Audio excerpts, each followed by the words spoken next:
За сайн байцгаана уу? Арай минь төргий. Өнөөдрийн маань нэвтрүүлэг 8:30 минутаас эхэлж байна. Тэгээд бид өнөөдөр гараацаараа лайв хийж байна. Тэгээд өнөөдөр бас нэвтрүүлэг хийн гэсэн амлалт байсан учраас яг яаж хийж байгааг бид нэвтрүүлэг хийе гэсэн зорилгоор хоцорсон ч гэсэн хийлээ. Тэгээд нэвтрүүлгийг хүлээж авсан хүмүүс байгаа учраас тэгээд хамтдаа өнөөдрийнхөө уул нь бид хоёрыг бэлдсэн сэдв маань UA болон Jina гэсэн сайтуудаар яаж бүртгүүлэх вэ? Тэгээ яаж яг сургуульд элсэхтэй тэр сайтаар солонгосч байгаа гадаад оюутан гадаадд байгаач гадаад оюутан тэр сайтаар дамжуулж бүртгүүлдэг байгаа. Тэгээд тэр сайтанд яаж бүртгүүлэх үү? Яаж сургуулаа хайх үү? Бас бүртгэл болсон тохиолдолд танд яаж харагддаг гэх мэт тийм бодит юмыг үзүүлэхээр бэлдсэн байсан боловч өнөөдөр техникийн саадал болоод бас интернетийн бас нэг гинтийн хэрэг гарлаа. Тийм болохоор өнөөдөр шууд уцаараа хийгээд тэгээд бас гадаад сурцлалаар асуух зүйл яг шууд тэгээд бас Jina-гийн талаар болохоор яг дараагийн нэвтрүүлгээр үйлдэл бэлдээд яг хий шууд компьютераараа. Ялангуяа тэр айгу чухал гэж бодсон баха ягаад ч юм чухал юм хийсэн чинь ингээ техник асуудал яаж иж бид хийнэ. Тэгээд юу гэхээр за Jina-гаар дамжаад бид нар сургуульд ороод сургуулийн бүхэл юмнуудыг бол яг Jina болон UA гэсэн сайтаар дамждаг байгаа. Тэгээд өнөөдөр за хай хоёроо ороод иржээ. Хай орой минь төргий. Энд хамт байгаа танд баярлалаа. Тэгээд бидний нэвтрүүлгийг бас цааш нь хэрэгтэй хүмүүс нөхрөө биднээс бас цаашлан шеэрлээд өгөөрэй. Өнөөдөр тэр өргөжлөлөд Солонгост амьдарч байгаа оюутан залуучуудад онцгойлоод яг хэлний бэлтгэлд орох гэж байгаа орсон оюутнуудад зориулаад нэвтрүүлгийг хийх гэж байна. Тэгээд та бидэнтэй бас яг Солонгос суралцах талаар сайн мэдцгээ сайн байна шууд тариалаа. Асуух зүйлээ асуугаарай гэж хэлэх байна. Тийм. За тэгээд өөр бас суралцахад хэцүү талууд ч юм уу тэ энэ дээрээс очроо болохгүй байгаа хүмүүс ч юм уу байгаа хүмүүс зөвлөгөө авч болно. Бид нар бол бас болцооны хариараас хариултад өгөх болно мэдлийнхаа. За эхний асуулт орой минь гараад ирлээ. Бүтэн орой минь төргий. Инагийн талаар бид нар судлаатгаа тэгээд яран дундаараа та эдээс асуулт авангаа асуултын хариултыг өнгөө судлаад яг хэлээ бэлтгэл хэрэгтэй байгаа юм байна шүү дээ тийм. Энэ Ина ч нөгөө Инчонд сургууль байгаа. Тэр нь монголчуудаас үлээд Ина их сургууль дээр их орж байгаа. Тэгээд бас нэлээд солонгосточ гэсэн хүлээн зөвшөөрөгдөг айгуу мундаг сургууль гэж ярих юм байлаа. Маш сайн орой минь гинэ. За гамбал оянгаа ороод ирсэн байна. Тэгээд визний талаар болох юм уу гинэ. Яг ямар төрлийн визний талаар асуух мэдмээр байгаа юм болоо. Тэгээд бас бид мэдж байгаа зүйл ах юм бол мэдлийнхаа ярианд хэлье.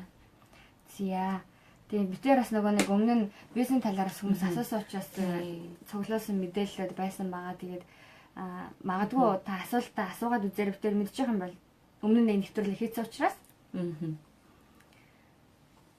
За гүмэн ямар сургууль вэ? Мэдээлэл өгөөч гэдгсэн байна. Гүмэн дайчгүй сургууль сүүлээд маш их монголчууд авч байгаа. Тэгээд монголчууд их авж байгаа болохоор нэг монголчуудын яагаад гинт өстой огцсон гэж хэлмээр монголчуудыг их аваад байна вэ гэсэн асуултыг гинт тэнд хүмүүс тавьж байгаа. Тэгээд тэрийг сургуулал айгуу сайн мэдж байгаа. Ер нь айгуу их оюутнуудыг элсүүлж авч байгаа.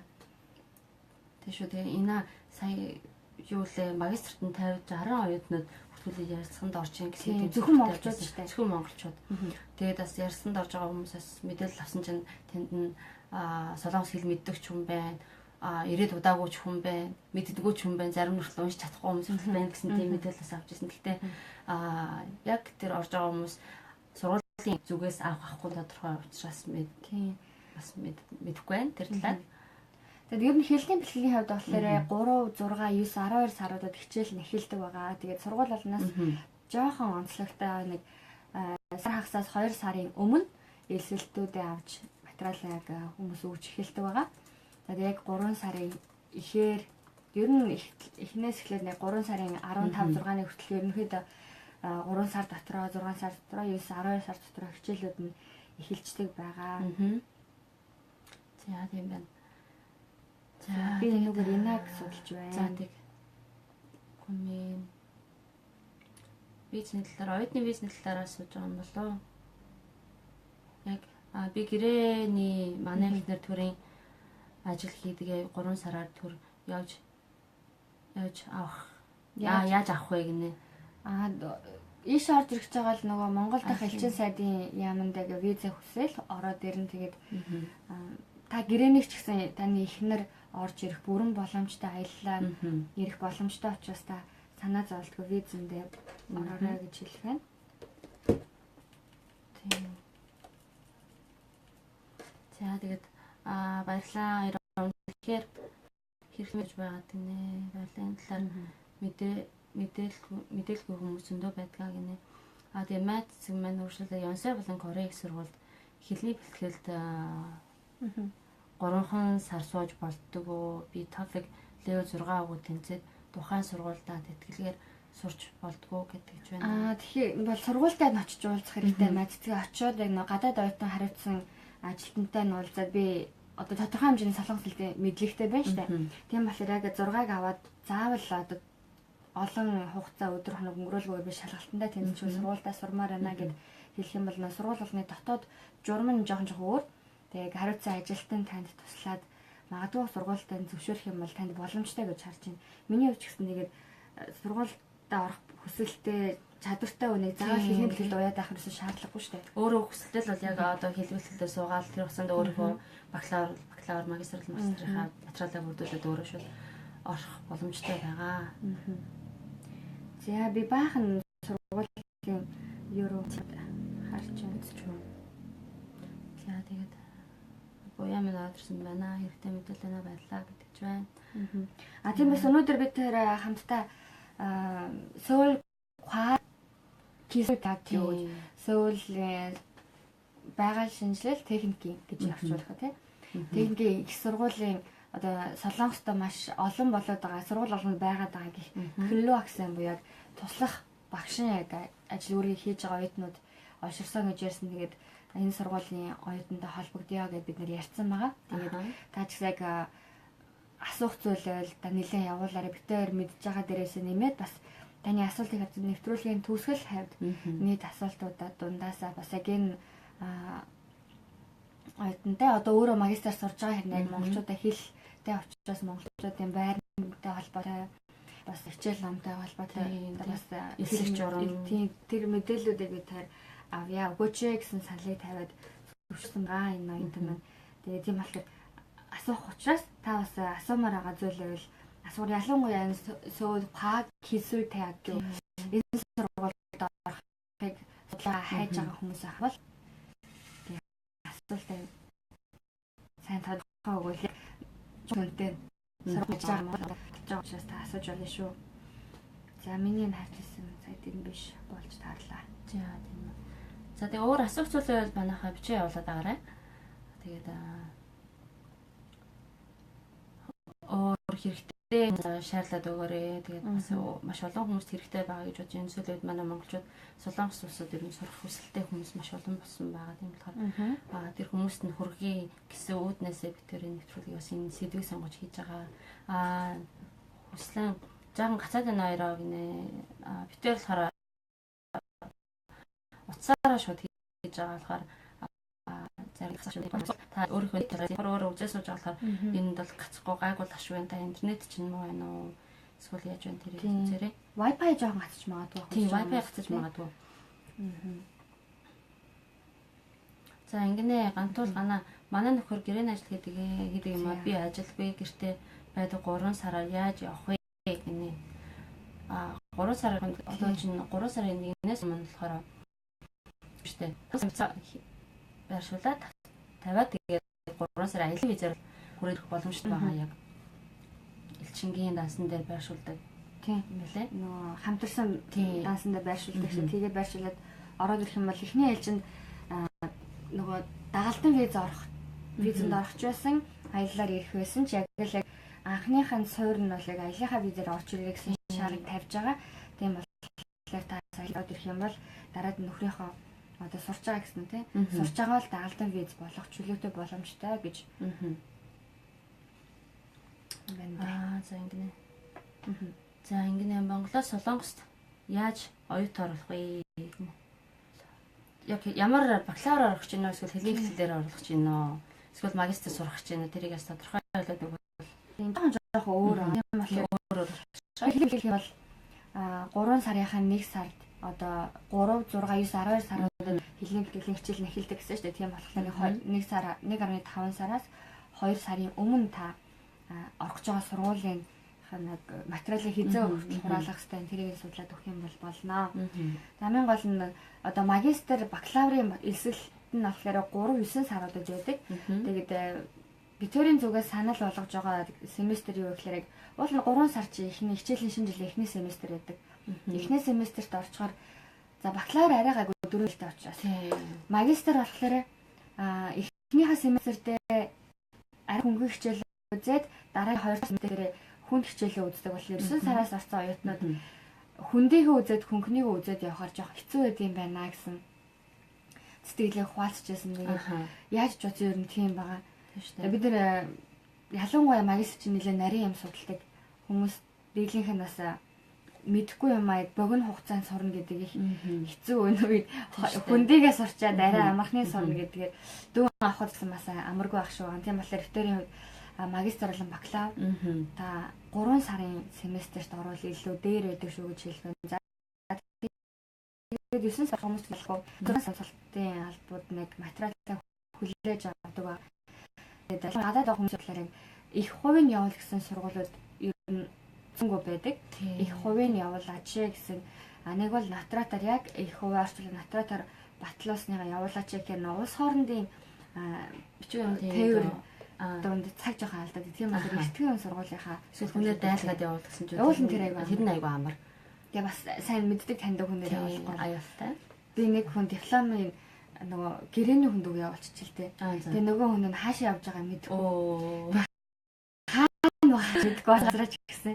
Нэрээ цаг алдчихж ямарсан сургуульд амжих намдсан цаг алдаж санхүү зарцуулж иж материал авсан гэж яхах сонсон. Бас сонсоод авахад бас л хэрэгтэй туршлага болохоор тохиол гэж харагдаа.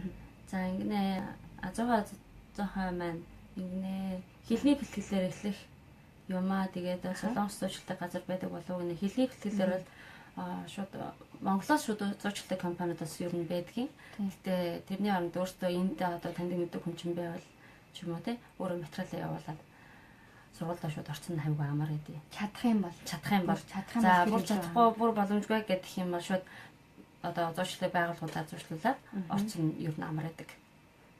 За тэгээд өөр эндээс сууж яа хэлний Монголд ирээд 3 жил болсон болохоор дахиад сурахад TOEFIC дахиад заавал хэрэгтэй юу гэдгсэн мэн TOEFIC-ийн 4-тэй юу лээ? TOEFIC шинжлэгдсэн байгаа. За чи ярих. Яг өмнө нь анхны дунд гүнзгий гэж байдаг байсан бол одоо болохоор 1 2 TOEFIC 1 2 гэж байдаг болсон байгаа. Тэгээд нэгт нь болохоор анхны шат ороод TOEFIC 2 болохоор дунд гүнзгий шат орсон байгаа. Тэгээд TOEFIC-ийн ер нь 3-аас 6-гийн оронд TOEFIC 2 багтдаг. Тэгээд ер нь TOEFIC 1 одоо юу гэх юм 4-р левелдээ тэнцвчлээ гэх юм бол тэр нь болохоор тэр шалгалтын хуудас нь 2 жилийн хугацаанд хүчинтэй. За хэрвээ 2 жил өнгөрсөн бол 2 жилийн өмнө шалгалтын хуудас одоо авцсан тэр нь одоо ингээд 2 жил өнгөрчлөө гэх юм бол тэр хүчингүй болчлоо гэсэн үг. Тийм болохоор та дахиад шалгалтаа өгөө дахиад шалгалтынхаа хуудсыг аваад дахиад визэнд ороод сургуульд орох боломжтой. Тэгээ 2 жилийн хугацаатай болсон чинь энэ шалгалтын өгж байгаа бүр анхаад бүр өстой нэр чөлөөтэй байсан. Тэгээд эсвэл нэлээ олширч байгаа. Тэгээд солонгосын боловсролын системд гадаад оюутнуудыг элсэлтэнд авахаасаа эхлүүлээд солонгос хэлний төвшин цагтаах шалгалтыг дор хаяж 4-р шатны байх ёстой гэсэн одоо заалтыг гаргаснаас хойш гадаад оюутнууд маш ихээр өгж байгаа. Тэгээд жилд өмнө нь 2 удаа гэсэн гадаадад нэг жилд 1 удаа явуулсан. Гадаадад 2 удаа солонгостод 5-аас 7 удаа ер нь нэг жилдээ маш олон давталтайгаар өгж байгаа. Тэр чинээрээ одоо өнөөдөр одоо шалгалтын бүртгэл явуулах юм бол өнөөдөртөө бараг өдөөс өмнө 9 цагаас эхлээд өдөөс одоо нэгээс өмнө ер нь 11 өнгөрөөд 12 гэхэд бол ихэнх сургуулиуд нь дүүрчт юм байлээ. TOEFIC-ийн шалгалтын Сөүл дэх сургуулиуд шүү дээ. Сөүл дэх сургуулиуд ерөнхийдөө ихэнх нь дүүрчтэй. Тэгээд яг бүртгэлийн хугацаа эхлээд 9 цаг болоо гэхмээр сайт нь жоохон гацдаг. Тийм болохоор айгу интернет хурдтай компьютероор бүртгүүлэх юм бол ер нь болдог. Тэгээд бас нэг зүйл чинь Chrome болоод Mozilla-гаар бүртгүүлж болдоггүй. Яагаад гэвэл одоо тэдний топикийн вебсайт нь болохоор зөвхөн Explorer гэдэг шүү дээ. И гэсэн. Тэгээд тэрүүгээр бүртгүүлэх боломжтой байд юм лээ. Тийм болохоор яг тэрийг урьдчилаад бэлдээд яг сууж явах юм бол ер нь газ бүртгүүлчих боломжтой. Гэртээ ойрхон сургууль дээр ч юм уу. За тийм дээ. Сүүлийн үед бас шалгалт өгөх сургуулиуд нь нэмэгдээд байгаа. Одоо өөр нэгдэд удаагүй ч юм уу те эсвэл оюутны тоо зөвхөн кампус жижигтэй сургуулиуд ч юм уу тийм сургуулиуд ер нь шалгалт авдаг болсон байгаа. Нөө шалгалт өгөх газар маань олширцсан юм байна. Тийм болохоор бас шалгалт өгж байгаа оюутнууд олширсантайгаа ялгаагүй бас шалгалтын газрууд олширч байгаа шүү. За нэлээд хүмүүс асууж байна. Сайн байна уу? Хэлний бэлтгэл 28 нас хүртэл хүн авдаг юм уу гэнэ авалгүй ах уу? Боломжтой. Настаас нь байдаг юм уу? 30-аас доош уу гэнэ. Ер нь 40-оос доош. 40-оос доош. Ер нь 30 гарсан хүмүүс чинь хэлний бэлтгэл суудаг шүү дээ. Яг л энэ чинь амьдрахад хэл заашгүй шаардлагатай. Тийм болохоор хэлний бэлтгэл бол чөлөөтэй байгаа. Тэгээд 30 гарсан хүн ч гэсэн хэлний бэлтгэл суугаад бакалавр төгсөөд явж байгаа хүмүүсийг харсан. Тэгээд 40 гарсан хүн ч гэсэн хизэнээс хэлж сурсан мэдгүй юм шиг 40 гарсан хүн доктороо хийгээд Монгол руу явж байгааг харсан. Тийм болохоор сурахад хизээч оройтгүй байдаг үнэхээр үнэн юм байл шүү. Тийм болохоор та яг сурах гэж бодож байгаа бол үзээд алтаарай танд боломжтой шүү гэж. Намайг 2013 4 оны үед би нэг хичээлдээ цагаан толгой имээтэй хамт хичээл сонсон шүү дээ. Солонгост бол бүр өстэй яг тэрийг ухаан юм лээ. Тэр имэд хамгийн уурт суучдээ тэгээд хаяа харахад манай имэ шиг санагдаж байгаа ч гэсэн аюу гой бахархмаар санагдал. Юу гинэ гэж багшийн өмнө урт цаачвал багшийн сонгол ороод очсон байгаа лээс юм тий. Тийм тэгээд төгссөн юм шиг байгаа. Яасан тэр хичээл аюу гой сонирхолтой өнгөрөөсөн. Энэхагийн хэлний бэлтгэл инаа дээр сурал хэлний бэлтгэл юм болоо. За сайн байна уу хэлний бэлтгэл. За энэ. За инаагийн хэлний бэлтгэлийг юу вэ? Таны саяны асуултны доор бид нар линкний тавиад яг мэдээллүүдийг тавьж өгөө. Тэгээд тэр өнөөдөр хэлсэд гар утсаараа хийж байна. Тийм болохоор жоохон гацад шууд танд юм одоо бичгээд жоохон тохгүй. Тэгэхээр ямар ч таны асуултын хариултыг бид хоёр дор нь шууд комментээр үлдээе. Ямар ч инагийн хэлний бэлтгэлийн талаар мэдээллүүдийг дор үлдээе. Тэгээд өөр сая гацаад яриаг чинь сонсч чадсангүй манай нөхөр гэрээнийх гээд 3 сараар очих боломжтой. Тэгээд өөрөө аялын визэнд ер нь ороод үзвэл тэгээ 5 сая байршуулад аялын визээр өрнөжчүүл боломжтой 3 сараар.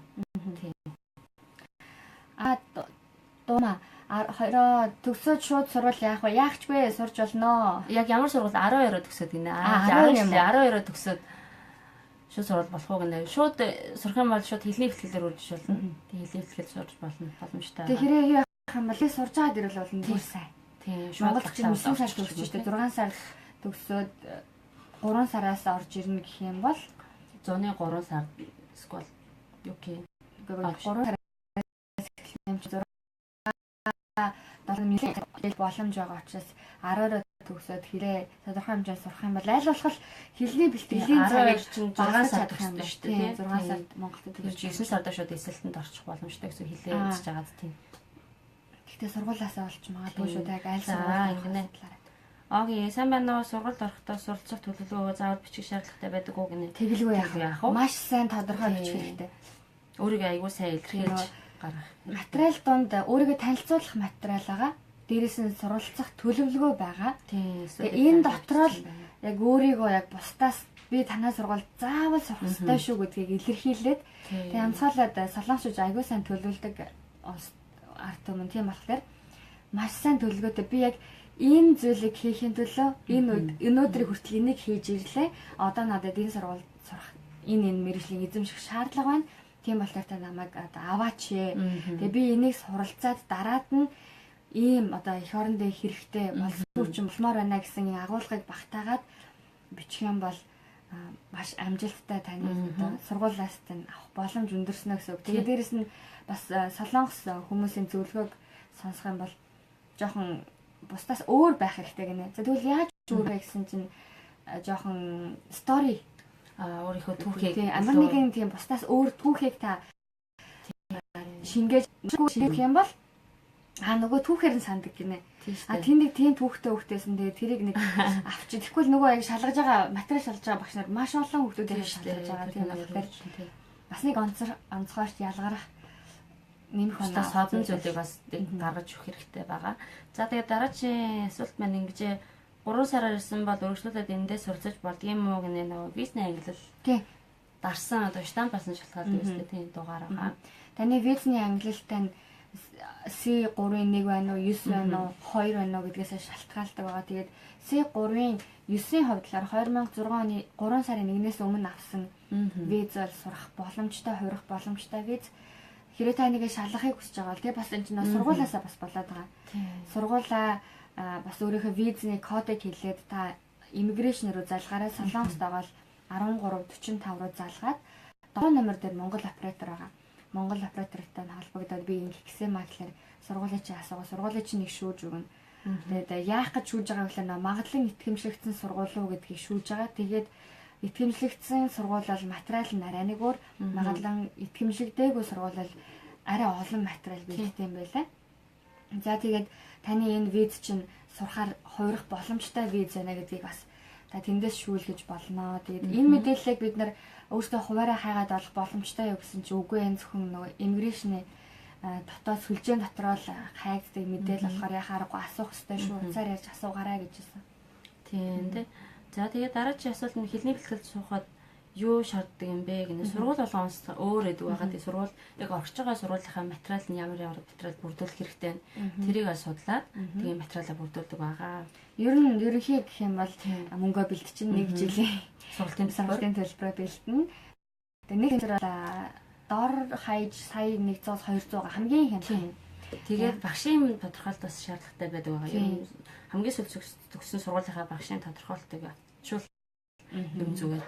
Магистрч бакалаврч ер нь аягүй багш харахад явж байгаа. Тийм болохоор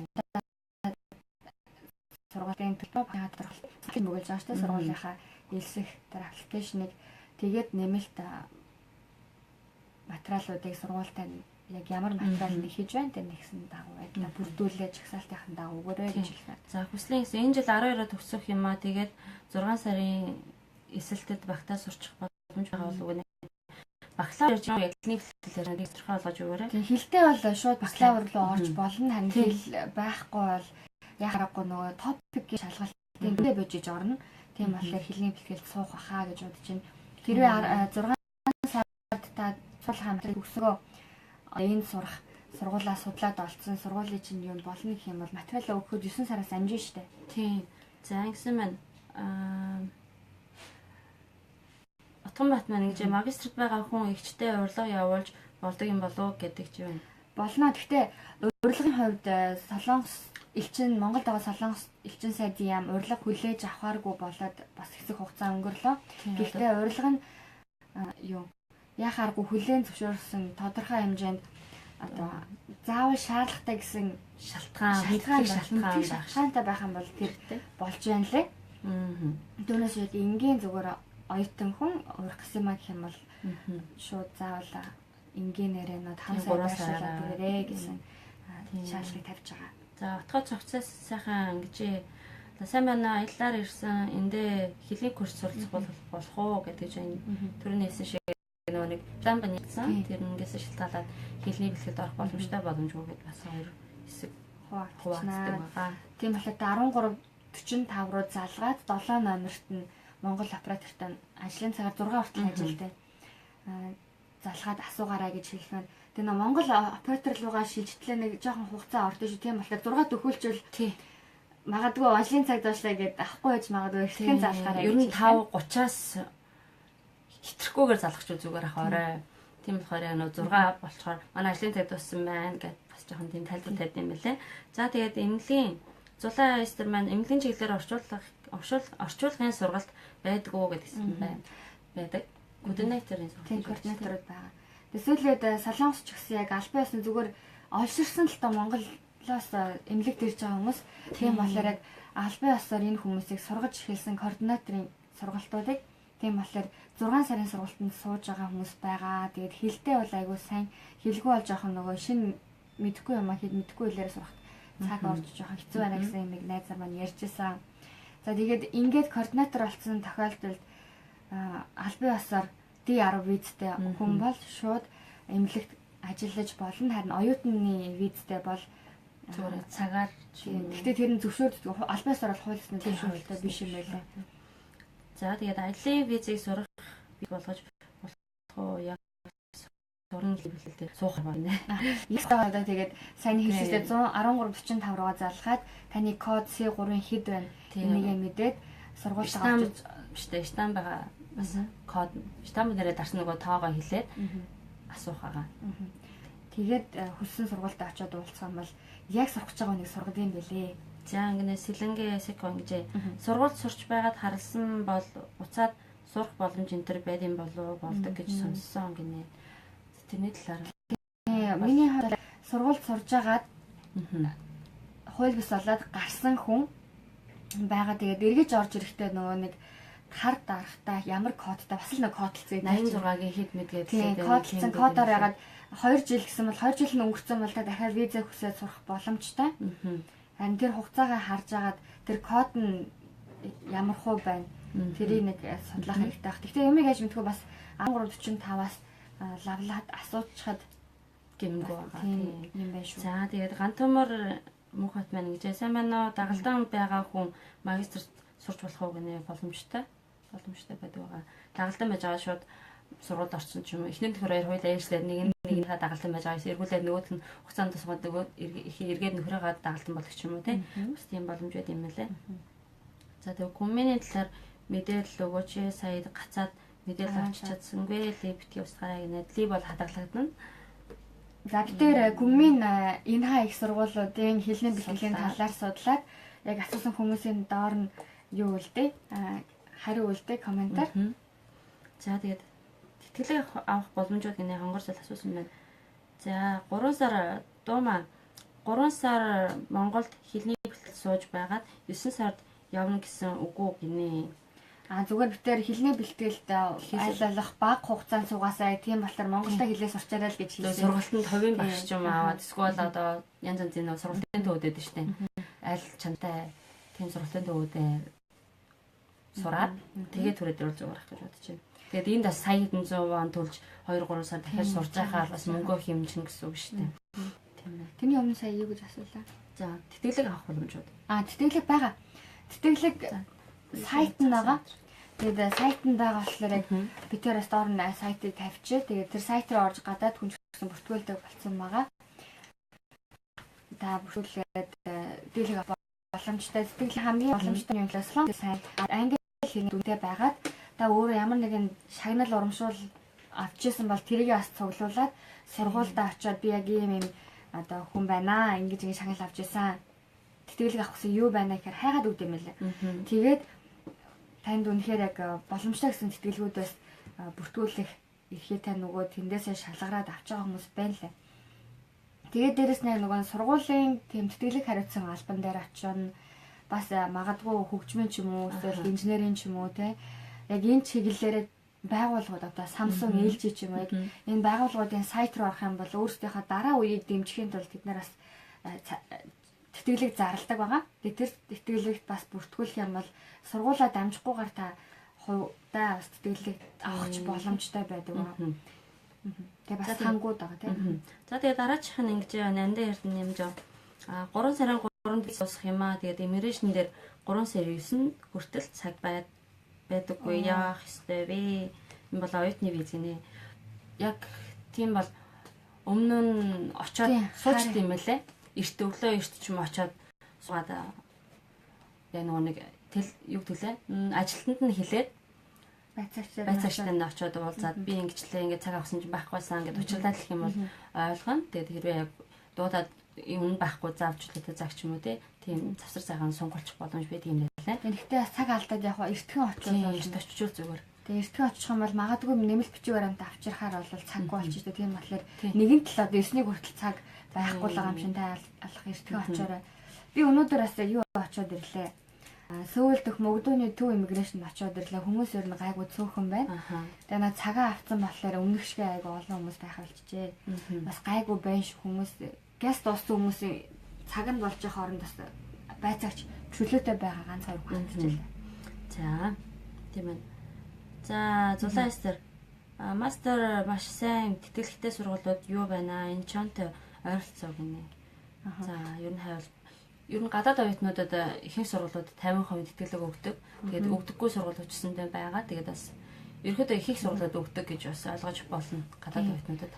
Тэгээд шууд гадаад л хүн бол дүнгийн чархуу өгж байгаа сургуулаа. Дээрээс нь дүн сайн байх юм бол нэмээд одоо 50-га 70% болгоод дээрээс нь одоо сургуультай топик оноо бүр 6-тай байх юм бол тэгээд нэмээд сургуулийн дотоод журмаасаа шалтгаалаад ер нь аягүй сан тэтгэлэг өгдөг болсон. Эсвэргээр тэтгэлэгтэй байж байгаа дүн буурсан хүмүүсийн тэтгэлгийн хувь бас буурж байгааг сонссон шүү. Тэгээс нэгэн тэтгэлэг бариад авчвал манай бас сайн зураад төгсчүүл те. За тэгээ Огийн комбайн ингэсэн байна. Англи хэлээр мэргэжлийн хичээлээ сонгож үзэж болно биз дээ. Сургуулиуд өөр байдаг юм уу гинэ. Тийм ер нь англи хэлээр хичээлүүдийг сонгож үзэж болдог өөр англи хэлтэй. Тэгээ англи хэлний хамгийн гол нь нөгөө сургуулаа сонгох юм бол сургуулаас шалтгаалаад англи хэлтэй сургуулиуд дийлийнх нь бас их байгаад байдгүй. Тэг яг онцгойлоод мэргэжлийн хичээлүүд нь яг англи хэл дээр байна уугүй юу гэдгийг та сургуулаас судлаарай. Орцсныхаа дараа хүмүүс ганц хоёр хүмүүс яг хичээлүүд маань солонгос хэл дээр яваад байна гэсэн хүмүүс байдаг. Харин нэлээд сайн судалсан хүмүүс солонгос хэл сурч амжсангүй тэр чигээр англиараа хасараад явж байна гэж байгаа юм ч гэсэн байсан. За тэгээд ингэсэн юм услаа Инагийн хэлний бэлтгэл сурна гэд бодоод байгаа юм аа гинэ. Инаа ч гэсэн дайггүй хэлний бэлтгэл ажгүй. Монголчууд ер нь байдаг ч гэсэндээ өөрөө тэр дундаас айгүй хичээл чармайлтай байх юм бол хэл айгүй сайн сурах боломжтой байгаа. Тийм за тодгүй анх заяа одоо солонгост байгаа хүн шууд эндээ сургуульд орж болох уу гинэ. Ямар визтэй байгаа юм болоо. Тэгээд түрүүн хэлсэн аялын визтэй бол одоо өөрийн шүтэн код нь ямар байна тэрийг шүүлгээд бас мэдэх боломжтой. Дагалдан бол асуудалгүй шууд материалаа бүрдүүлээ орчуулна. За ундрах маань амжилт хүсэж байлаа. Тэгээд Долчко манай найз байгаамаа. Тэг хэлний бэлтгэлээр ирсэн энэ 3 сард визний хугацаа дуусна гэхдээ хэлний бэлтгэлээ суугаагүй бол дахиж өөр хэлний бэлтгэл явах юм уу, сургуульд орох арга байдаг юм уу гинэ. За тэгээд орсон сургуулийнхаа захиргаатай. Тийм багшаагаа ч юм уу те захиргаатай чуцанаас илүү их мэдээлэл авах боломжтой байгаа. Тэгээд сургууль болгоо өөр учраас суугаагүй болж байгаа асуудал. Тийм суугаагүй нэгнийх чинь сургууль болгон за 3 тастай бол хүлээн зөвшөөрнө. 3-аас дээш тастай шууд F болгоно гэд дотоод юм журам байдаг. Тэгээд тэр нь бүр ингээд F гарах хэмжээний биш бол гайгүй. Ямарсан дүн гайгүй бол сургууль маань одоо виз сунгахад тусалдаг. Тэгээд дээрэс нь визээ ямарсан сунгаад өөр хэлний бэлтгэлтэй байхдаа өөр хэлний бэлтгэл рүү шилжиж байгаа хүмүүсийг харсан бас боломжтой юм байна лээ. Боломжтой. Тэгээд яг нөгөө визээ сунгах чинь одоо эрчийн бүртгэлийн хуудас бас байна. Тэгээд дөнгөгийн хуудас бас байх шаардлагатай учраас тэрний чинь сургуулиас гаргаж өгөх учраас тэрийг сургуулийнхаа захиргаатай холбогдсон дээр гэж бодож байна. Сургуулиас болно асуудалгүй сургуулийн дотоод дүрм нэг асуудалгүй энэ нөхөд ингээд сургуульд явчихна гэж гаргасан тодорхойлолтоор виз сонгоход асуудалгүй. За тэгээд ингэнэ залцаа маань хэлний бэлтгэлд явах гэсэн юм аа юу бүрдүүлэх вэ? Хаанаас мэдээлэл авах уу гинэ. Тэг яг Монголд байгаа юм бол Монголд байгаа бол шууд одоо компаниудтай холбогдоод компаниас жуулчилдаг компаниудаас мэдээлэл авах боломжтой. Эсвэл одоо энд яг ямар сургуулийн хэлний бэлтгэлд орох юм тэрийг бас түрүү өгнө дүрлээд өнгөрсөн байгаа. Хэлний бэлтгэл сургуулийн төлбөр агуу чухал байдаг. Төлбөрөө 1 жилээр нь төлөх хэрэгтэй байдаг. Тэгээд сургуулийн нөгөө аппликейшн бүглэн сургуульд өгч байгаа. Тэгээд дээрэс нь багшийн тодорхойлолт байгаа. Сургуулийн одоо төлөвлөгөө гэсэн бичиг байгаа. Ер нь энэ дөрв бол яг дор хаяж бэлтгэсэн таны байх ёстой зүйл байгаа. Ерэн дээрээ нэмээд аль сургууль гэдгээс шалтгаалаад нэмээд ганц хоёр материал нэмэх баха. За тэгээд аялын визээр очиж сургууль руу шилжүүлж болдог уу гинэ. Одон туяа. Тийм тэрийг Монголд байгаа л шууд хэлэхэд одоо найдваргүй баталгаатай биш. Яагаад гэвэл Солонгос сая аялын виз нэлээд олон кодтой олон төрөлтэй байдаг учраас хэдэн кодыг нь л яг сурахаар боломжтойгоор бэлтгэсэн байгаа. Тэгээ нэвтрүүлгийн дараа тандаас доор нь бичээд өгөө таны яг асуултын доор энэ магадгүй виз нь авсан хүмүүс байх юм бол C3-1 ч гэх юм уу те E9 ч гэх юм уу энэ визнэд заавал Солонгосоос гараад эргэж орж ирж сурах хэрэгтэй визнүүд байдаг. Лив хадгалагдана. Тэгээд бид нэр бас YouTube дээр ND1 зайваад радио гэж үчих юм бол бидний бусад нэвтрүүлгүүдийг үзэх боломжтой байгаа. Тэгээд өнөөдрийн маань нэвтрүүлэг бидний Солонгост суралцах тухай 4 дахь нэвтрүүлэг маань байгаа. Тийм. Өмнөх дугаарууд маань бүгдээр YouTube дээр болоод Facebook дээр хадгалагдсан байгаа. За тэгээд дараагийн асуулт ингэж байна. Аялын визийг дагалдан болгож болох уу гинэ? Болно боломжтой. За Инчоны сургуулийг мэдэх боломж байна уу гинэ? За Инчоноос Инчоны нэлийн асуулт. Инчоны сургуулиуд ер нь бас асууя. Тийм, Инчоныхныг битээр доор нь бичиж үгээ. Тэгээд 13:45-аас immigration дээр виза сунгуулах цаг байхгүй бол интернет дээр сунг гэж хэлсэн юм а. Яаж сунгах вэ гэд би нэрээ ийм интернетээр сунгаж байгаа нэг харсан визэ. Тийм, гэхдээ хараа айгу юу төвхтэй тэгээд нэмэлт материал айгу шаарддаг. Тэгээд жоохон наашаа цаашаа холигдог гэж сонссон. Манай нэг зэрэг сунгасан чинь хойноос нуцтаад ийм материал авчаар энэ материал чи яа дээд ингээд айгу хэмэл авалж өсөжсэн. Тэрний орн зүгээр эсэргээрээ шууд өөрөө материал авчиж сунгуулсан айгу дээр байт юм лээ. Тэгээд ч болохгүй л одоо интернет рүү нэ. Яагаад гэвэл нөгөө нэг шууд материал аваад очиж сунгахаар чинь шууд байцаагчтай өөр нүүр тулчин нөхцөл байдлаа эхэлчин солонгос хэлтэй бол ярьчин тийм болохоор ерөөсөө хайгаад ах асуудал байхгүй байх гэж бодож байна. За Монголоос явах гэж байгаа бол аль зууршилын компаниар зууршуулвал зүгээр вэ гэсэн байна. Тэрийг одоо тааж мэдчихтэй. Монголд очиод Монголд байгаа юм чинь судалгаагаа айгуу сайн хийгээд ер нь хэдэн оноос хойш үйл ажиллагаа явуулсан байна тий. Ямар сургуультай шийд байна тэрийг бас холбоотой тэрийг бас мэдээд судлаад үзэх зүгээр хаа. Тэгээ Монголд ч бас нэлээд хүмүүс судалгаа хийж бас тэнд сурж байгаа. Тэгээ дээрэс нь боломжтой бол одоо тэр агентлагуудаар дамжуулаад энд ирсэн байгаа оюутнуудтай та бас хувьчлаад одоо Facebook байгаа юм чинь Facebook-ээр ч юм уу эсвэл имэйлээр ч юм уу боломжтой бол таг холбогдоод яг нөхцөл байдал ямар байна вэ? Ингэж явхад ямар байсан бэ гэдэг нэг судалгаа хийчихвэл нэлээд нарийн баг. Тийм. Тэгээд бас би сонсч ирсэн тэгээд яг Монголд бас хувь хүмүүс ер нь сургууль руу гаргаж өгөн зуучж өгөн гэсэн хувь хүмүүс аяг байдаг гэж сонсон. Тэгээд бас лойрдж байгаа хүмүүс байна гэсэн тийм болохоор болгоомжтой байгаад ер нь байгууллага ер нь баталгаатай байх гэж бодож байна. Гаргаад үе гэдэг нэг хүмүүс чинь хэдэн төгрөгч гэх тийм хүмүүс байгаа гэж сонссон. Тийм болохоор болгоомжтой байгаад баталгаатай үүднээс зүгээр шууд байгууллага дамжчихсан гэх. Эсвэл энэ таньдаг мэддэг хамаатан садан ч юм уу тэр ардны хүмүүс л тэр хүмүүстэй хэлээд би сургууль дээр яваад бас илүү арай баталгаатай гэж бодож байна. За дараачих. Тэтгэлийн талаарх мэдээлэл ямар сайтанд байдаг юм бэ гинэ. За би одоо шууд яг тэр доор нь юу яагаад гэнэ. Хайгаад хэлчихв гэдэг. За. Эдний нэгдсэн тэм систем байдаг байхгүй юу? Тэгээ тийшээ нараад гадаад хүн ч гэсэн бүртгүүлэх боломжтой. Тэгээд тэндээс өргөсөн тэтгэлэгт та орчих юм бол сургуультайгаа шууд дамжигдаад орчт юм лээ.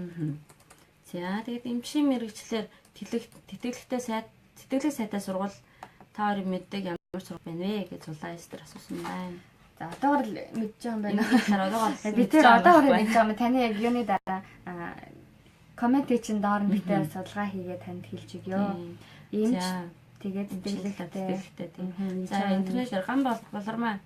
Интернетээр визагээ сунгуулахаа түрүүн яриад өнгөрсөн байна. Хэлний бэлтгэл гэр бүлэрээ дагалдан болгох боломжтой юу гинэ. Гэр бүлээ хэлний бэлтгэл болохоор дагалдан болох боломжгүй байдгийн магистр бакалавр 2 дагалдан болох боломжтой. Хэлний бэлтгэл болохоор яагаад вэ гэхээр 6 сараар виза сунгахдаг болохоор ер нь яаж ч магадгүй гэсэн үднээсээ дагалдан болгодоггүй юм байлээ. Тийм болохоор бакалаврт орсны дараа ч юм уу магистрт орсны дараа дагалдан болох боломжтой байд юм байлээ. За дараачих нь Очирбат. Манай дөө хэлний бэлтгэлээр сурдаг ихчийг нь дагалдан болгож болох гэнэ түрүүнийхтэй адилхан боломжгүй. За тэгээд хэлний бэлтгэл дагалдан болгох.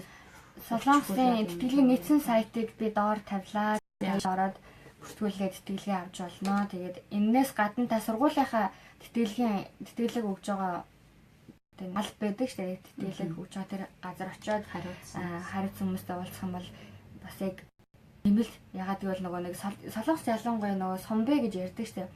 Өмнө нь төгсөгчдийн нэрмжит тэтгэлгүүд бас нэлээд байдаг. Тэр нь болохоор энэ чадан буюу тэтгэлгийн нэгдсэн сайтанд байх нь ч байхгүй ч байдаг. Тийм болохоор та аль болох энэ тэнүүгээр айгүй л олон хаалга тогших юм бол танд боломж байгаа шүү гэж хэлсэн тий. За хэлний бэлтгэл түрүүний асуусан хэлний бэлтгэлийн талаар асуусан тэгээд боломжгүй байдаг. Тэгээд ер нь магистр юм уу бакалавртаа орсны дараа дагалдан болох боломжтой байдаг шүү. За тэгээ эмчнэр Солонгос нарийн мэрэгжил эзэмшиж байдаг юм болов мэрэгжил эзэмшиж байдаг юм болов гинэ. За мэрэгчлээ бас бакалавр доктор ч юм уу тэгээ биш магистр доктор ч юм уу тэгээд тэгж сурахыг талаар ярьж байна. Эсвэл бүр шууд өөр сургалтуудын талаар ярьж байгаа тэрийг бас тодорхой бичиж өгөөрэй. За тэгээ гант за энэ явж байна дээрээс.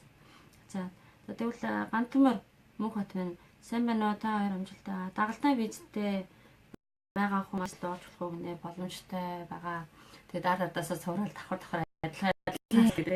За лигэлсээс харил явчих. 10 хоёрын аттестатын дүн хамаарах болов уу гэнэ тэтгэлэгт бакалавр гинэ.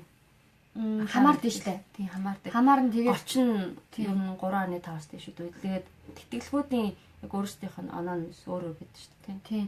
Тэгээд дээрэс нь сайн нэг шагнал урамшуул авч исэн, энэ тентхийн нэрмжт оролцоон тэмцээнд оролцож исэн ямар нэгэн танд үзүүлэх юмтай бол тэрийг бас аваад ичих юм бол сургалт мөргөсөн зүйлсэн тиймэрхүү бас дайггүй нэмэлт юм болчих шүү.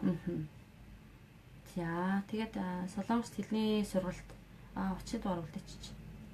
За Монгол хүн байна. Монгол хүн гэнэ. Улаанбаатар солбогдсон байна. Монгол юм.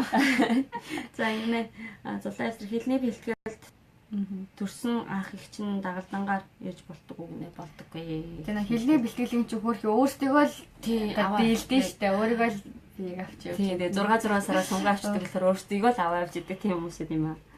За Ано Батэрд нь мультивизтэй хүн шууд сургалтын виз хүсээд орж болох уу гэх. Болно шүү дээ. Мультивизтэй юм чинь яг тэр дотроо ороод болно. За тэгээд тодхоо анх сая аялын визтэй юм аа. Гэхдээ яг уу энэ шууд материалаа бүрдүүлээд орчхож болох уу? Ер нь ямар арга зам байна вэ гэж магистр хэлэлцээд ярьж байна. Энэ хэм бэ? Тэгээ нөгөө нэг тодхон ах цайгийн хувьд аяллахын визний код нь аягүй чухал байгаа шүү. Тийм болохоор 1345 руу залгаад аяллахын визний кодыг хэлээд сургалтынх руу шилжиж болох виз байна уу? Шалгаад болно гэх юм л та сургуулаа сонгороо сургуулаа сонгосны дараа бүрдүүлэх материал нь болохоор бас багадлан итгэмжлэгдсэн үгүй юу гэдэг дээрээ бас жоохон зөрүүтэй өөр байдаг байгаа. Тэгээ яаж нэг магадлан итгэмжлэгдсэн гэж байгаа юм бэ гэсэн чинь тэгээ сургуулаа төгсөх дундаас нэг ч хүн одоо харлаагүй гэсэн 100% төгссөн. Сайн харлаагүй байх хүмүүс гэдэг дээр биднийхэн магадлан итгэмжлэгдсэн гэж яриад байгаа. 90% миман хат гэдэгтэр тэгж орж ийлээ. За энд асууж азуухай гэдэг гоо сайхны мэдсэслийн богино хугацааны сургалт курс яаж олж мэдэх вэ? Монгол мэдсэслийн эмч юм аа тэгээ энэ талаар мэдээлэл өгөөч. За миний бодлоор яг эмч хэрнээ энд гоо сайхны яг мэс засал тал дээр сурахыг хүссэн хүмүүсийг хамт орчуулах гэж явсан. Тэгээд яаж ирсэн гэхээр яг энд нөгөө солонгос эмчийн шалгалт өгсөн хүмүүст яг суралцах эрх нь байдаг. Тэгээд дадлаг хийх ч гэсэн амаргүй байдаг юм байлаа. Яг эмч хэрнээ зүгээр дадлаг хийхгүйгээр бүр маш сайн гой зөвшөөрсөн хүмүүс зүгээр холоос харуулдаг юм байл. Яг сургалтын хувьд гэвэл сургуулийн хоорондын тийм гэрээ ч юм уу ямар нэгэн прожектор ч юм уу тэгэж нэг явбал арай боломжтой байхаа гэж харж байна. Одоогоор бол нарийн мэрэгжил юм болохоор миний хувьд сонсно. Миний хувьд сайн мэдгүй зүйл байна. За ингэнэ.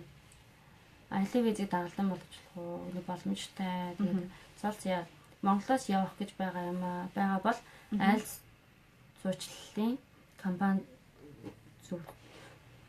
зуучлуулах вэ гинэ. Зуучлал зүгээрээ гинэ. Тэгээд компани өөрөө та сайн судлаад танд өөрчн таалагдсан компаниараа явбал зүгээр ах гэж бодож байна. Тэр ямар ч байсан нөгөө Монголдо байхгүй байгаа болохоор яг Монгол талын юмнуудыг нэлээд сайн мэдгүй байна. Тийм болохоор яг та сургуультай үнэхээр яг найдвартай явуулж байгаа оюутнууд байна уу гэдгийг судлаа. Тэр оюутнуудаас хэр үйлчилгээ сайтай байсан бай. Яг ярьж ирсэн шиг сургуультай очсон чинь ямар байна гэд нэлээд сайн одоо энд ирсэн байгаа оюутнуудаас нь асуучих юм бол илүү бодит мэдээлэл авах хаа гэж бодож байна. За ер нь сургалт хэлний хэлээр явахад хэр нааштай хариу гарч байгаа вэ гинэ. Визний дараа ярьж байна те виз хэр гарч авъя гэж байгаа юм шүү дээ. Ер нь айгүй хүмүүс сүүлийн үед сая нэвтрүүлгийнхэнд гүмэн гэж ярьлаа те. Гүмэн их сургууль ч юм уу сургуулиуд руу монголчууд сурахаар маш их орж ирж байна гэсэн яриа нэлээд байгаа. Тэгээд орж ирж байна, болж байна. Тэгээд сургуультай сураа явж байгаа монголчуудыг харахад тий болоолох шүү. Өөрсдөө бол нэг материал аягүй сайн бүрдүүлээд өгчүүл бас асуудалгүй байгаа юм шиг байна лээ. Тэгээд C3 аяллаа визийг өөрчлөлтөд сунгах ямар төрөл байна? Боломж шүү. Ямар боломж байна гэнэ. Ахаа. Сунгах усан шалтгаанаа өөрөөр бичээд тэгээд тэрүүгээр хэдэн одоо эмнэлэг явах ч юм уу ямар нэгэн тодорхой хүндэтгэж үзэх шалтгаан байгаа бол тэрийг байцаагч ойлголцоод үнэхээр хэрэгцээтэй байгаа гэдгээ тайл ойлгуулад сунгуулах юм бол сунгаж байгаа хүмүүс байгаа. Тэгээд дийлэнх нь 1 сар сунгаж байсан. Аха. За тэгээд дагалдаа визд бол хэлний хэлхэлд сурч болох уу гинэ. Боломжтой байх гэж бодож байна. Дагалдан бол тэгээ утасны дугаараа өгч баярлаа гинэ. Утасны дугаараа. За доор нь зүгээр комментаар нэг бол PM биччихгүй дөө. За Сөүлдх хамгийн хямд боломжтой хэлний бэлтгэлийн сургууль нь ямар нэртэй байд юм болоо гинэ. За хямд гэхээр ер нь яг ажлын гээ сурах тийм сургуулиудыг асууж ах шиг байна тийм үү. Тийм. Гэтэ битээр явдаг санал болгож байгаа нь юу гэхээр хямд гэдэг битээ бизнес сургууль руу яваасаа гэж байна. Бизнес сургуулиуд маш их шалгаж байгаа. Визэн сонгогдохгүй байх боломж маш өндөр байгаа. Тийм болохоор би ч ерөөсөө орчин оюутнуудчдээ сүлднэ визээ сонгуулахд хэцүү байна гэсэн тийм сургууль сонсогдож байсан. Тийм болохоор ерөнхийдөө яг дажгүй гайгүй сургуулиудад очиж ял гэж бас хүсэж байна. Визээ сонгуулахыг. За тэгээд Сөүл дотор ямар сургууль байна гэсэн Сөүл ширвдэг орууллаа. Тэгээд хамгийн хямд бөгөөд гайгүй сургалт сайтай монголчууд ч гэсэн айгүй их тэндээ төгсөж байгаа сургуулийг харахад өөрөө бас нэг улсын сургууль байхгүй. Тэгэхээр арай төлбөр хямд. За сайн байна уу? Пүрсэр ингэж байна. Сайн байна уу? 12 дугаар анги төгсөөд хүссэн мэргэжлэрээ сурч болох уу? Төлбөр мөнгө нь ямар байдаг юм болоо баярлаа гэнэ. 12 анги төгсөөд боломжтой тэгээд хэлний бэлтгэл шууд ирж сурдаг. Бага хэлний бэлтгэлээ сурчаад тэгээд суралцж авах хугацаанд топкийнхаа 4-р төвшөнд доор хаяж 4-р төвшөнд гарсан байхад сурах боломжтой байдаг байгаа. Тэгээд 5-6 ч юм бол тэтгэлгийн ингээ хамгийн гол хүссэн мэргэжил нь юу юм болоо гэж мэдчихэж төлбөр мөнгөний цалаа хийх л да. Одоо хэлний бэлтгэл суралцж авах хугацаанд өөрөө бас айгуу сайн судалгаагаа хийгээд өөрөө дуртай мэргэжлэрээ аль сургууль ерөн сургалт сайтай тийм тэрийг судалчвал ерөн зүгээр юм лээ. За чимэд орж. Ёо хараач ихчээ аяллаа байгаа хүн хугацаагаа булаад буцаад тэгээд дахиад хэлний бэлтгэлээр гарахад хугацаа эдэр хамаарахгүй хүнд хариулж ирсэн байна. За миний асуултыг хараад уншаад хариулъя чи. За ямар юм бэ? Чимд сургалтын визээр гарахад хэд нааштай байгаа вэ гэж асуусан юм байна. Сургалтын визээр гарахад ер нь өөрөө материал аяг самжуулж гарах боломжтой байгаа. За тэгээд тэтгэлэг хариуцлага хүн гэж ямар хүнтэй уулзах уу солонгосоор гинэ. Чанга за би бичээд явуулчих уу. Бичээд явуулчих комментаар. За тэгээд хонгорч бол тэтгэлэгт нийгмийн ажил хамаарах уу шагнал урамшуул шиг сертификатууд нь бариад очвол гинэ. Хамаарна тэгээд нөгөө фунсайл ингэж өдөр сайн дөрөөл ажиллагаа хийсэн бичиг гэж байдаг. Тэрийг бас бариад очвол тэтгэлгийн боломж өндөр байдаг. Тэгээд цагаа бас тодорхой бичвэртэй юм байлгүй. Тийм тэгээд яг нэг албан ёсны бичиг авъя гэх юм бол 1365 цэг GOV цэг KR гэсэн маа. За би бичиж явуулчих. Тэр сайт яг нөгөө тэтгэлэг авсан ч яг ямар нэгэн юм болоход яг хууц захгүй. Тэгээд энэ нь ч гэсэн яг солонгосуудтэй ч гэсэн хүлээн зөвшөөрөгдсөн тийм байгууллагын сайт байгаа. Тэгээд энэнд бүртгүүлчих юм бол айгүй амар. Тэгээд цаанаас нь шууд цагийн ярьждаг байгууллагын таны ID нэрээр тань өгөөд тийм байна. Нэг чухал шүү хийгээ тавьсан байна. За ингэ ангаахын чиглэлээр зулаан эс дээр ангаахын чиглэлээр сурах гэж байгаа мастерт ороход хэрэгтэй сайтууд өгөөч гинэ. Нөгөө Чинагаар орчтой шүү. Чинаг.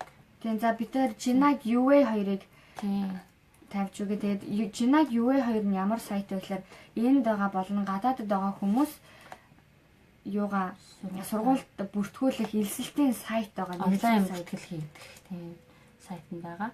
За тэгээд Ингэж тодгүй анх заяа C3-ыг C9 болгож болох уу гинэ.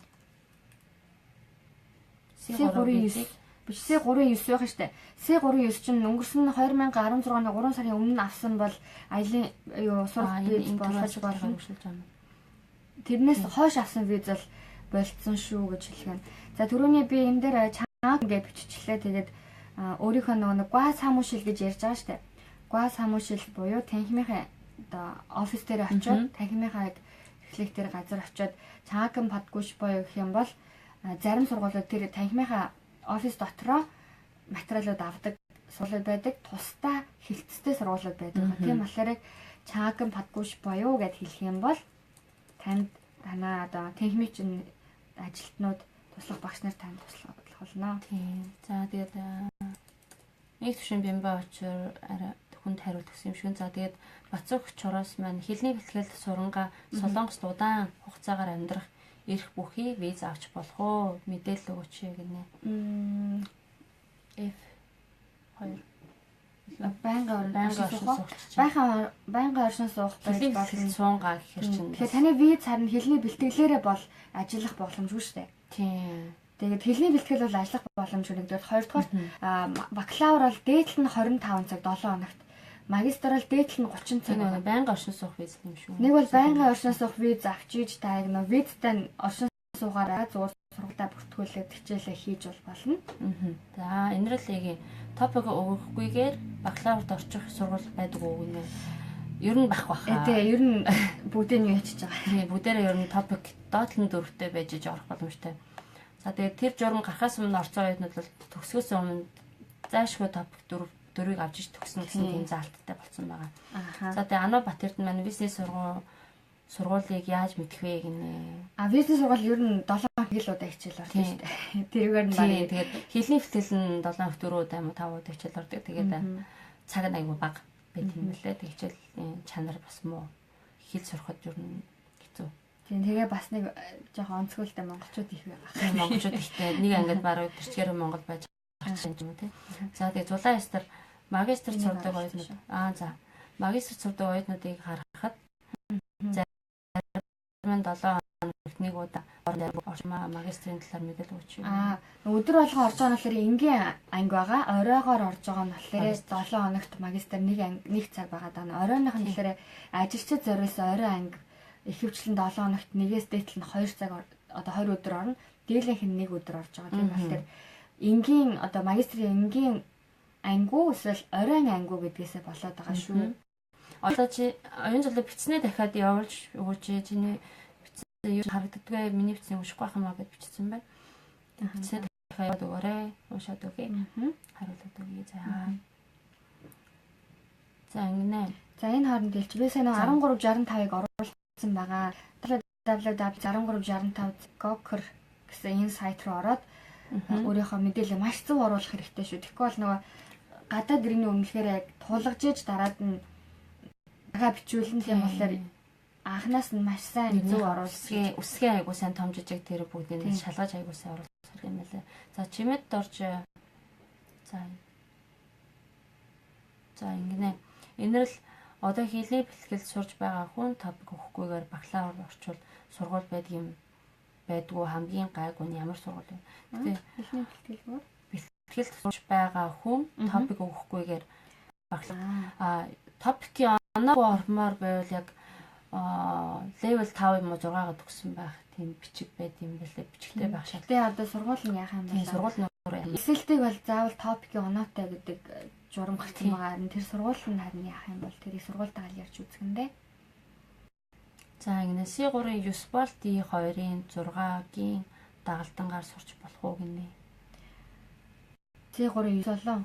Тийм D2-ын 6. D2-ын 6. За энийг өстой мэдгүй юм шүү. C3-ын 9 D2-ын 6 юу? Энэ дагалдангаар сурч болох уу гинэ. Дагалдангаар сурна гэхээр дагалдангаар амьдарч болох уу биш юм болоо. Дагалдан руу шилжүүлчээ дараа нь дагалдангаас сурч болно шүү. Тийм тэгж болно. Яг C3-9 бол шууд оюутан болох боломжгүй. Тэгээд дагалдан болцоход дараад нь сургуульд орж. За Батхуу дондоо гэрээний ажилтан гэр бүлээ оруулж ирэх ямар боломж байна гэх нэ. Тэгээд аялаар оруулж ирэх боломжтой эсвэл сургалтаар. Удаавцсан хамт байг гэх юм бол шууд сургалтаар оруулсан хайгуу дээр. Сургуультайгаа холбогдоод. За оюун зол заавал хариулаад өгөөч гоё. Монголд англи хэлний багшийн мэргэжил аваад солон юу нэ аваад сонголоо гэж бодоход солонгост сурмаар байвал солонгостой дахиад багшийн мэргэжлээр шалгалт өгөх гинэ. Шалгалт яагаад өгөх шаардлагагүй. Яагаад гэвэл солонгост багшлах гэж байгаа биш юм чинь та өөрийнхөө хүсэж байгаа мэргэжлээ үргэлжлүүлэн сурахад асуудалгүй. За хулгай ороод ирсэн байна орой. Гэрээний ажилтан гэр бүлээ дагалдангаар авч болох уу гэнэ. Гэрээний ажилтан гэр бүлээ дагалдангаар бол авч боломжгүй. Гэрээний ажилтан чинь бас адилхан хэлний бэлтгэлийн үеийнтэй адилхан яг өөрийнхөө визийг аваад явж байдаг өөртөө дагаа авч байдаг тийм виз учраас гэр бүл авчрахын хувьд болохоор зүгээр аяллаар ч юм уу эсвэл оюутнаар оруулаад ирчихвэл зүгээр ах. Миний бүр 2 коммент орхин авчлаа гэнэ яана. За чи хажаа би дараагийн. За оюун зол. За коммент дахиад бичээд өгөөрэй. Коммент чарна харагдахгүй дээшээ бүр алга болчлаа. Уучлаарай. За амраа сайн уу 2020 өнөөдрийн лайв юуны талаар вэ гинэ. Солонгос суралцах талаар ярилцж байна. Тэгээд за би энэ зэрэг яагаад. За оюун зол шүү. Оюун зол. За Cloud Sky. За Бислэн маань ямар сургуулиуд хэд хэдэн Монгол оюутан сурдаг юм болоо тийм судалгаа байдаг юм болоо. За тийм судалгаа. Тэг яг нь нэлээд сайн судлыг бол иммиграшны сайт руу орно л да. Гэхдээ яг тэгэж нь бол нарийн байхгүй. Оюутны эрэгтэй оюутан тэгээд эмэгтэй оюутан тэд байна. Сөүл тэдэн Монгол оюутан байна. Тийм багцаагаар л байгаа. За Cloud Sky орой мэндэ гэрээгээр ажиллаж байгаа хүмүүс гэр бүлийн хүмүүсээ авчрах ямар боломж байна? За түрүү хариулсан. Тэгээд аялаар юм уу? Эсвэл сургалтаар авчрах боломжтой. За хүслийн ер нь хамгийн их Монгол оюутантай хэлний бэлтгэл хаагуур байдаг юм болоо гинэ. За ер нь байгаа л бах. Бид тэр одоо тийм судалгаа хийгээд бодлоо сайн чи мэдэхгүй л байна. За Ану Батэр юуны Качан энэ хоёр сургуулийг судлаад өгөөрэй гэсэн. За юуны Качан дээр. За нийт 4 сургууль судлахаар болж байна те. За Марат Мэргэн сайн байна уу? Аяллаа 3 сараа. За тулгаад буцвал дараагийн сургалтын визэнд нөлөө байгаа юм. Аяллаа 3 сараа тулгаад буцвал дараагийн сургалтын визэнд нөлөө байгаа юу гинэ. Сургалтаар эргэж орж ирэх гэж байгаа юм байна. Ер нь нэг тулгаад буцвал дэмий ах гэж бодож байна. Эргэж орж ирэх гэж байгаа. Эргэж орж ирэх гэж байгаа тулгаад дэмий ах. Хугацаанаас 1 сарын өмнө ч юм уу. За чимэд орж ихчээ аяллаа визээр Солонгост байгаа маа тэгээд Монгол руу буцаад эргээд сургалтын визээр гарах гэж байгаа маа тэгээд энэ 90 хоногийн хугацаанд тулсан тулаагүй гарах уу яадаг бол хэд хонсон дээр вэ гинэ. Би 90 сая гарan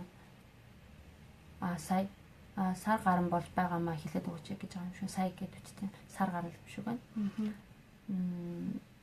Ер нь их тулгаад хэрэггүй байхаа эргээд сургалтаар орж ирэх гэж байгаа бол нэг 2 сар болчиход ч юм уу буцаад эргээд визэнд орчоод ирвэл зүгээр байх гэж бодож байна. Тулгаад буцвал нөө дараагийн сургалтын визэнд чинь нөгөө нэг дараа нь виз орж ирэх чинь яг тулгаж авсан болохоор ажил хийж ин гэж хардаад тийм хардах боломжтой. За энэ жил топикийн талаар сайн тайлбарлаад өгөөч маш хэрэгтэй байна уу? Хүүхнүүд баярлалаа гинэ. За баярлалаа. Топик болохоор сүүлийн үед Монголд байгаа Солонгост байгаа эдгээсээ бас нэг жоох өөр байгаа. Солонгост бол маш олон удаа өгж байгаа. Тэгээд топик 1 2 гэж хоёр хуваагдсан. Тэгээд нэг нь болохоор анхаан шат, хоёр нь болохоор дунд гүнзгий шат байгаа. Дунд шатны 4-р левелийг авч иж дээд сургуульд илсэж орох, төгсөх эрх нь нэгддэг байгаа. Тэгээд бас ажилд ч гэсэн топикийн оноо айгуу чухал болсон байгаа ажилд орох хүмүүсийн хувьд. Тэгээд топик дээр их юм бол ярианаас бусад чадварыг шалгадаг, бичих, сонсох. Тэгээд унших гэсэн бичгүүд одоо тэгээд топикийн хувьд бичгэн дээр маш их хүмүүс оноо авъя гэвэл бичгээ сайн бэлгэхэд нэлээд сайн оноо авч чаддаг. Тэгээд бичигчээ нөгөө нэг хувь хүн өөрөө одоо хүн шалгадаг учраас сайн бичсэн байх юм бол оноо нэлээд сайн авах боломжтой. Харин жоохон тааруухан бичсэн бол эсрэгээр хасах оноо авчдаг байгаа. Тэгээд унших болон бусад юмнуудыг зэрэгцүүл явуучих юм бол нэг талынх нь нэг оноо одоо унших бичихтэй нэг оноо 70-аас доош байх юм бол тэр хүссэн зүйлээ авч чаддаггүй байгаа. Тийм болохоор ер нь нийтдээ 300 оноо байдаг штэ. 300 онооны 280 одоо 260-аас дээш үжиж 6 дугаар төвшин. Тийм. Тэгээд топик руу орохоор яг тэдэн оноо авчих юм бол тэдгээр төвшин бас сайтн дээр байдаг юм билээ. Тэгээд тодорхой асууч бид нараас тодорхой хариулчихъя. Тэгээд сайн тайлбарлаж хэрэгс гинт толгомдоо гэдэг ийм юм хэллээ. Танаас бэлдгүү бүх материалууд байгаа. За топикийн номнууд авих гарч байгаа. Тэгээд шинэ топикийн талаарх тийм тестүүд авих байгаа. Тестүүдийг аваад бүглэх юм бол аягүй сайн. За топик дээр нэг шипи өгөх юм бол топикийн ялангуяа сонсох дасгалыг яаж хийх вэ юм бол сайтууд дээр болон бусад номныхын талаар нөгөө хичээлүүдээ сонсч хийхээр файлууд өгдөг болсон байна. Тэр файлыг жоохон хурдтай сонсоод авах юм бол шалгалтын дээр арай нэг 50 сонсч болдог. Сонсох хурдаа сайжруулах юм бол эхнийхээгээ сайн сонсоод дараагийнхаа үлдсэн цагаа аягүй сайн ашиглах боломжтой болчихдог. Хоёр давтаж одоо хэлэлт ярьж байгаа юм тийм. Эхнийхээ сонсчод бэлтгээд одоо бөглчөө дараагийнхаа асуултыг уншаад сууж хахад дараагийнхаа асуултанд сонсоод хариулаад нэг юм техник аягүй хэрэгтэй шалгалт нэг юу гэмдэ аргачлал аягүй хэрэгтэй. Тэгээд өөрөө бас айгүй хурдан уншиж сурах хэрэгтэй нүдээр айгүй сайн хурдан ойлгоцтой уншиж сурах хэрэгтэй. Тэг хүмүүс хурдан уншиж сурахын тулд караоке их орж ирнэ гэсэн. Тийм үү. Хурдан өглөөд байгаа. За тийм байгаа. Бас дээрэс нь нөгөө бичгийн хувьд топик дээр аль болох нөгөө саажаа сангуу юм уу те хэлцүг ийм нөгөө хүнд дүрмийг ашиглах юм бол илүү сайн дүн авч чаддаг байгаа. За тэгэхэд өөр чинь юу гэдэг лээ топик чинь. Топик тийм сонсох дээр болохоор одоо эдний мэдээнүүд байдаг шүү дээ. Мэдээнүүд аягүй сайн сонсох хэрэгтэй. Тэгээд төсөөлийн мэдээнүүд одоо мэдээ өөр бас нэвтрүүлүүд байдаг шүү дээ. Тэрнээс ер нь юу сенсац болж байна. Тэрнээс яг асуулт гарч ирдэг юм шүү. Тэнгүүтээ нөгөө нэг хүснэгттэй асуулт гарч ирэхэд яг хүснэгтэн дундаас харьцуулаад бичнэ. Тэгээд дээрэс нь хамгийн гол хувь хүний өөрийнх нь бас үзэл бодлыг заав шингээх ёстой гэх юм уу тийм асуултын онцлогийг бас та дүгнэлт маягийн өөрөө тэр хүснэгтийг харж байгаа бичих шаардлагаас гардаг байгаа. Тэгээ ихээ бичсэн ч гэсэн эхлэлтэй, өрнөлттэй, төгсгөлтэй бичээ. За дараагийн асуултуудаа явъя. Лайв хадгалнаа. Тэгээ хэлний бэлтгэлээр сууж байгаа хүмүүс гэр бүлээ татаж болдог юм уу гинэ. За болохгүй боломжгүй байдаг санагдаж байна. Миний бодлоор хэлний бэлтгэл. За аяллаар л юу нэр бэлтгэл нь ойтон болоод тэгээд аяллаар ирснээр дагалдан болоод. За Солонгос байгаа Монгол 10 жилийн сургууль төлбөртэй юу гинэ? Төлбөртэй санагдаж байна тий. За тэгээд эндээс хүүхэд очивол 7 дугаар ангида орох уу гинэ? Орж болно шүү дээ. Яг Монгол сургуультай адилхан хувийн харгийг авчирээд Монгол сургуульд Монголд л яг сургууль шилжиж байгаатай адилхан ордог байгаа. Тэгээд болно. За манай ээжийн виз гарцсан маа. Ордон явж болдог болов уу? Юу энийг чинь та. Оронд нь гэж байгаа юм уу? Тийм. Оронд нь явж болох уу гэж байгаа юм шиг байна. Энэ бол болохгүй хаа. Угаасаа нөгөө галаар ирэхэд чинь бүх бичвэрт одоо энэ сүлээд бүр гал дээр орж ирэхэд болохоор гарын хурууных нь хэйг нь авдаг гэсэн байлаа. Тийм болохоор бүр боломжгүй байгаа. За аяллаа дагалдан болгоно гэж юу гэсэн үг вэ гэхээр дагалдан виз байгаа штэ. Дагалдан виз гэдэг маань нөгөө магистр, докторт, бакалавр сурж байгаа хүмүүс маань гэр бүлийнхаа гишүүдээс ураад хүүхдээ ч юм уу эхнэр нөхрөө ураад ээж аваа ч юм уу ураад хамтдаа байх визийг магадгүй ээж нь ирэхэд ээж нь адилхан оюутны виз болохгүй учраас дагалдан гэсэн аялдаа визийг өгдөг байгаа. Тэгээд энэ визэнд зөвхөн аяллаар ирж дараад нь дагалдан руу бүртгүүлдэг. Тэгээд тэрийг хэлсэн. Тийм. За ингэ өмнө нь Солонгос 5 дугаар анги хүртлээр явсан. Одоо буцаад Солонгост явбал Монгол сургуулийн шалгууртай юм болов уу нэ гайг баха. Тийм гайг чинь гайг бах. Тэгээ за шинэ гарсан визний журманд аяллаа виз яаж өөрчлөгдсөн бэ? Хүмүүс их төрөлдөж байгаа юм шиг байна лээ. Тийм шинэ бас нөгөө нэг байнгын виз бүртэл бас журманд нь өөрчлөлт гараад байгаа. Тэгээд надаас 3 сарын 1-ээс ч гэсэн бас нэлийн өөрчлөлт гарах гэдэг сурагтай байсан тий. За энэний талаар мөнгө хааж өгч за хүлээж аваарай. Тэнгүүд сая нөгөө топикийн бэлдэх сайт өгөөч сэги бичсэн сэдвүүдтэй сонсох дасгалуудыг нь сонсохоор эдгээр болохоор нөгөө нэг сайт ч байгаа топик бэлдэх блогууд байгаа. айгүй хайхан бол байдаг болсон байлаа. Дээрээс нь аппликейшнууд бас байгаа. YouTube дээр бас хичээлүүд айгүй их байгаа. Солонгос, дан солонгос хэл дээр байгаа. Монгол хүмүүс ч гэсэн тийм хичээлүүд бас байгаа. Тийм болохоор хайхан бол бэлээ шүү. Тэгээд топик бэлдэх гэдэг юм бол ялангуяа бичихтэр чинь топик дээр анхаарах хэрэгтэй. Нөгөө нэг вангужи гэж ярьдаг шүү дээ. Бичих цаасан дээр зөв дүрмээр өчөхгүй бол агуулга нь гоё, айгүй сайн бичсэн ирнэ. Нөгөө бичих зарчмынхан дагуу бичих болохоор айгүй халдаа гарч байгаа тийм. За энэ юмсан Cloud Sky олон удаагийн визний талаар тайлбарлаад өгөөч. Шалгуур нь энэ төр байдаг юм болов уу гэнэ. Шалгуур гэхээс илүү болцол байгаа даа л да. Тэр болцлыг хангах юм бол та манай Битэрасагийн цагт юугаа хойлоо энэ сайт руу ороод энэ гэхдээ жоохон буруу харж гараад ах шиг байна. Одоо хойлоо зөв бичиж явуулчих. Энэ одоо эсрэгээр гарч ирээд бичиж явуулчих. Тэгээ бичээд явуулчих. Манай сайтны өнөө за энэ чи хэдний мэдээлээ.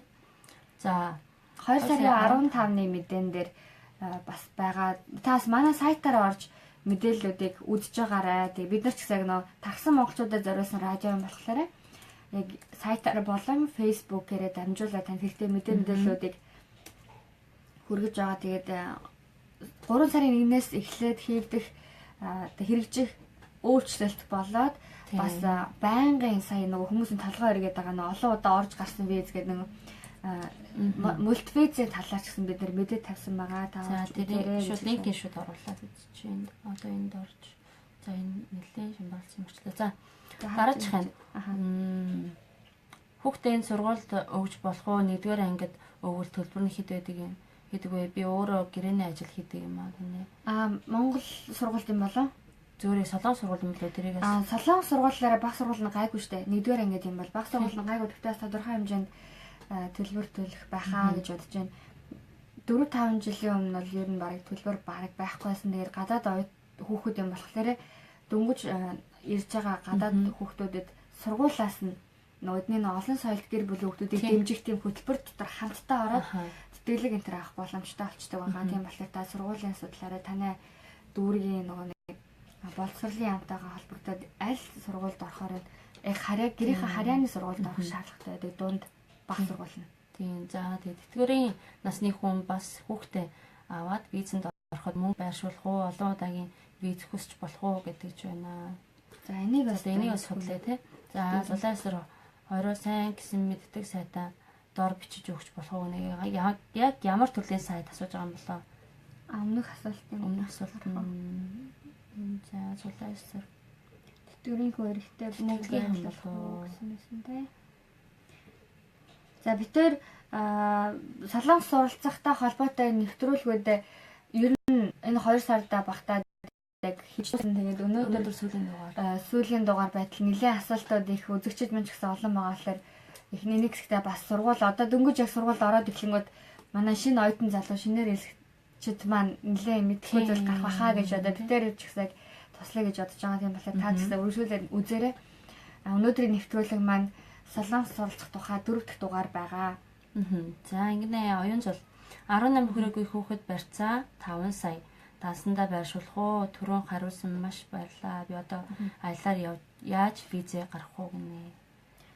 18 насан туршаагүй хүүхэд болохоор хин нэг юм бас байх. Батлан даагч байх хэрэгтэй. Тэгээ хамт нөө визэнд ордон штэ. Хамт одоо батлан дааж хариуцж авч явах хүн гэж бас байх хэрэгтэй байх гэж бодож байна.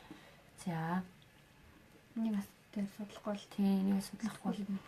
За тэгээд манай лайвыг бас та шаарлаад өгөөрэй. Тэгээ хэрэгтэй хүмүүст нь бас хүрхийн үүднээс энэ асуудал үүсэндээ хүмүүст олон тулгарч байгаа учраас та танд мэддэг хүнээ ч юм те таглаад сайхан группууд руу шаарлаад өгөөрэй. Тэгээ бас MD1 заавад радио гэдэг YouTube дээр бичих юм болоос манай босод нэвтрүүлгүүдийг үзэх боломжтой байгаа. Өмнөх 3 дугаар маань ч гэсэн MD1 радио гэсэн энэ YouTube-ийн хаяг дээр ч гэсэн хандлагатай байгаа. За тэгээд Cloud Sky дараагийн лайв зэвэ гинэ дараагийн лайв дараагийн 3 дахь өдөр байгаа. Дараагийн өдөр ер нь цагтаа эхэлнэ. Дараагийн 3 дахь өдөр болохоор 8 цагтаа. Солонгосын цагаар 8 цагтаа 3 сарын 1-нд тий. Тэгээд уулзъя. За магистрийн оюутны за шууд инкүү шалтгаан яг магистрийн оюутны банкны баталгаа хэдээр гарах вэ гинэ. Энэ банкны баталгаа гаргаж байгаа хүмүүс байлээ. Тэгээ хань шиг бол Ханшиг бол тэр гарч байгаа хүмүүс нь өөртөө мэдж байгаа хаа гэхэд асуугаарай. За ганц чимэг шарав. 3 сарын аяллаа виз 1 сар болж байгаа гэсэн өнөө 16 настай хүүхдээ тэгээ 84 настай өвөөтэйгөө ирэхэд болох болов уу гинэ. Нөгөө нэг яг визний хувьд болохоор 90 хоног хүссэн ч гэсэн таны бэлдсэн материалыг элчин сайдын яам аваад 30 хоногоор өгөх үү, 90 хоногоор 60 хоногоор өгөх үү гэдгийг бас шийдэж байгаа. За тэгээд 90 хоногоор хүссэн ч гэсэн 90 хоногоор гарч ирсэн визийг солонгосын хил дээр эмчон дээр ирээд тамга дарж өгдөг штэ. Тэр тамга дарж өдрөөс хойш тэр хугацаа тоологддог ба тэрийг сайн харах хэрэгтэй. Тэгээд яг нөгөө нэг энэ асуултын хувьд бол элчин сайдын яам маань өөртөө шийдвэр гаргах зүйл учраас битэрийн хувьд сайн хэлж мэдэхгүй байна. Тийм болохоор ямар ч зэн материалаа сайн бүрдүүлээд бас өргөдөл бичдэг штэ. Өргөдөл дээр тодорхой шалтгаанаа, хүндэтгэх шалтгаанаа бичих юм бол магадгүй таны хүссэн 90 хоногийн виз гарах хаа гэж бодож байна. Тийм. Топикийн бэлтгэх сайтын талаар асуусан байна. Энийг шууд линк нь. Энийг YouTube дээр би ингээд хайсан байхгүй. Топик зөвөр 2 гэ бичингууд солонгос хичээлүүд аяйгүй олон гарч иж байгаа. Энийг зөвөр би линкийг энэ коммент хэсэгт оруулчих. Тэгээд линк дараад боломжтой шууд ороод үзчих боломжтой линк нь. Тэгээд манай MD-н радио дотор ч гэсэн яг одоо топик эхлэегүй ч гэсэн солонгослыг содон аргаар гэсэн нэвтрүүлэг явагдаж байгаа. Тэгээд хэлийг сурахад үг айгуу чухал гэдэг чинь үг цээжлэх тал дээр төвлөрөөд энэ аргыг баримтлаад би сонирхолтой аргаар солонгослыг сурах нэвтрүүлэг хийж байгаа та үзээрэй гэж хэлэх байна. За тийм байна. За зулаа өстө залхтал нь олон юм асуулаа баярлаа гинэ. Залхаагүй. За тэгнэ өнгөрсөн 9 сард ивэл сард нь багтаад орж ирсэн одоо сургалтаар виз хүсвэл гарах магадлал хэр байдаг болоо гинэ. Визнийх нь англи юу юм болоо? Тийм, визний штамп байдаг шүү дээ. Юунд код нь зүгээр бол асуудалгүй хүмүүс ирж очдог хүртэл болцсон байгаа хүмүүсийн ерөөсөө санаа зовтгүй нэлээ. Тийм, ганц чимээ гэж баярлаа өрдөд гинэ баярлаа. Тэгээ ийм юм байдгийн мэдлээ баярлаа. Өстой гоё ичнэр байна гинэ. Оюун зулаа за баярлаа. Топикийн шалгалт хизээвэ гинэ. За энэ шалгалт чинь. За би бичээд яагаад гэж юм шүү дээ. За тэг. Аялын виз яаж гарах вэ гинэ? Материалаа одоо бүрдүүлээд тэгээд бас 5 сая байршуулад ер нь гарч байгаа. Тэгээд 3 сарын нэгээс ер нь визний мэдүүлэх журам арай өөрчлөгдөх юм байна лээ шүү. Тэрийг бас анхаарай. За гасан ям цэрэнд орж EUS визтэй юмаа гэр бүлээ яаж оруулж ирэх вэ гэнэ. EUS ч нэг юу штэ. Гэрээний ажил нэрэж. Тэгэхээр чин аяллаар юм эсвэл сургалтаар гэр бүлээ орж ирэх боломжтой.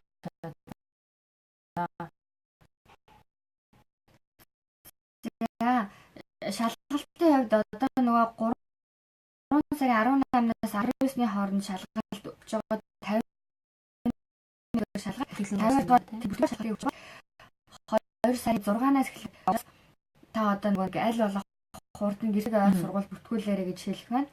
Тийм дээ. За ойлоо яг визний талаар нарийн самбар байдаг юм дээ. Тэг хайх өгөөч нөгөө тийм хүнд гарна гэд байдаг нөгөө нэгтлсэн юм уу яриад шүү. Нэг бүр код юм. За октод сурч байгаа болохоор мөн байршуулах уу гинэ. Октод нь солонгосын сурж байгаа мó тэрнийг адил тодорхой бичээд өгөөрэй. Гэтэ магадгүй яг нөгөө нэг юуг урилгагүй болсон болохоор зүгээр оюутны аяллаараа тий ирсэн юм арай тий аяллаар л ирээл яг оюутнууд ч нэ одоо ерөөсөө урлаг бичихийг болсон шүү дээ. Яг тодорхой хүнддэг шалтгаан ч заашгүй шаардлагатай бол ер нь боломжтой байдаг. За тийм визээ дахиж гарах вэ? Та хоёртой яаж холбогдох вэ гинэ. За бид коммент PR хаалгадаад тэгээд лив болохоор 3 сарын 1 дараа чинь 3 дахь өдөр ер нь 3 дахь өдөр битэрийн лив гардаг байгаа. За тэгээд түрүүний 4 жилийн 3 сард визэнд ороод төгтгөлдсөн юм одоо визэнд нөлөөлөх болов уу? Түрүү жилийн 3 сард юм бол гайгүй баха. Нэг төгтгөлзүүл виз гарах магадлал нь муу байдаг гэсэн энэ үнэн болов уу нэ. Тэгээ нөгөө бас тэр төгтгөл татгалцсан нөгөө нэг код байгаад байгаа шүү дээ. Тэр кодыг бас нэг судлаад үзээрэй те. Тэгээ тэр код нь яг танд ямар код тавьчих юунаас болчих вэ гэдгийг бас нэг. Тэгээд нөгөө виз одоо хүлээж авдаг газруудаас одоо миний виз одоо юу визэнд орох боломжтой үгүйг бас асуугаа шалгуулцдаг болцсон юм байлээ. Тийм болохоор тэрийг шалгуулчих зүгээр ах гэж бодож байна. За баримтчилгаа хизээ гаагүй болох лээ. За энэ тэнгэр мэд. 4 сарын дунд хүртэл баримтчилгаа байгаа гэж би сурах сонссон юм байна. Одоо болохоор тодорхой бүсэлтэй баримтчилгаа ерөн ширүүн байгаа цагдаа нар хүртэл шалгаад яваад байгаа сурагтай байсан аппликейшн барьчихсан. Сайн нөгөө аппликейшн ажилд орсон шүү дээ гэсэн. Тэгээд магадгүй эднийхээ юу тагтал гаргасан байж магадгүй гэж бодоод байгаа. Тэгээд цагдаа нар энэ тэмдгүү захын дүргээр ч гэсэн их байгаа гэсэн мэдээлэлүүд би биэндээ явуулж. Ер нь цагдаа нартай хархан өнгөрөхтэй ч юм уу монголоор ярихгүй байвал зүгээр ах гэж бодчих. Манай монголчууд ер нь царайнд төстэй шүү дээ. Тийм нэг давуу талтай. За тийм байна.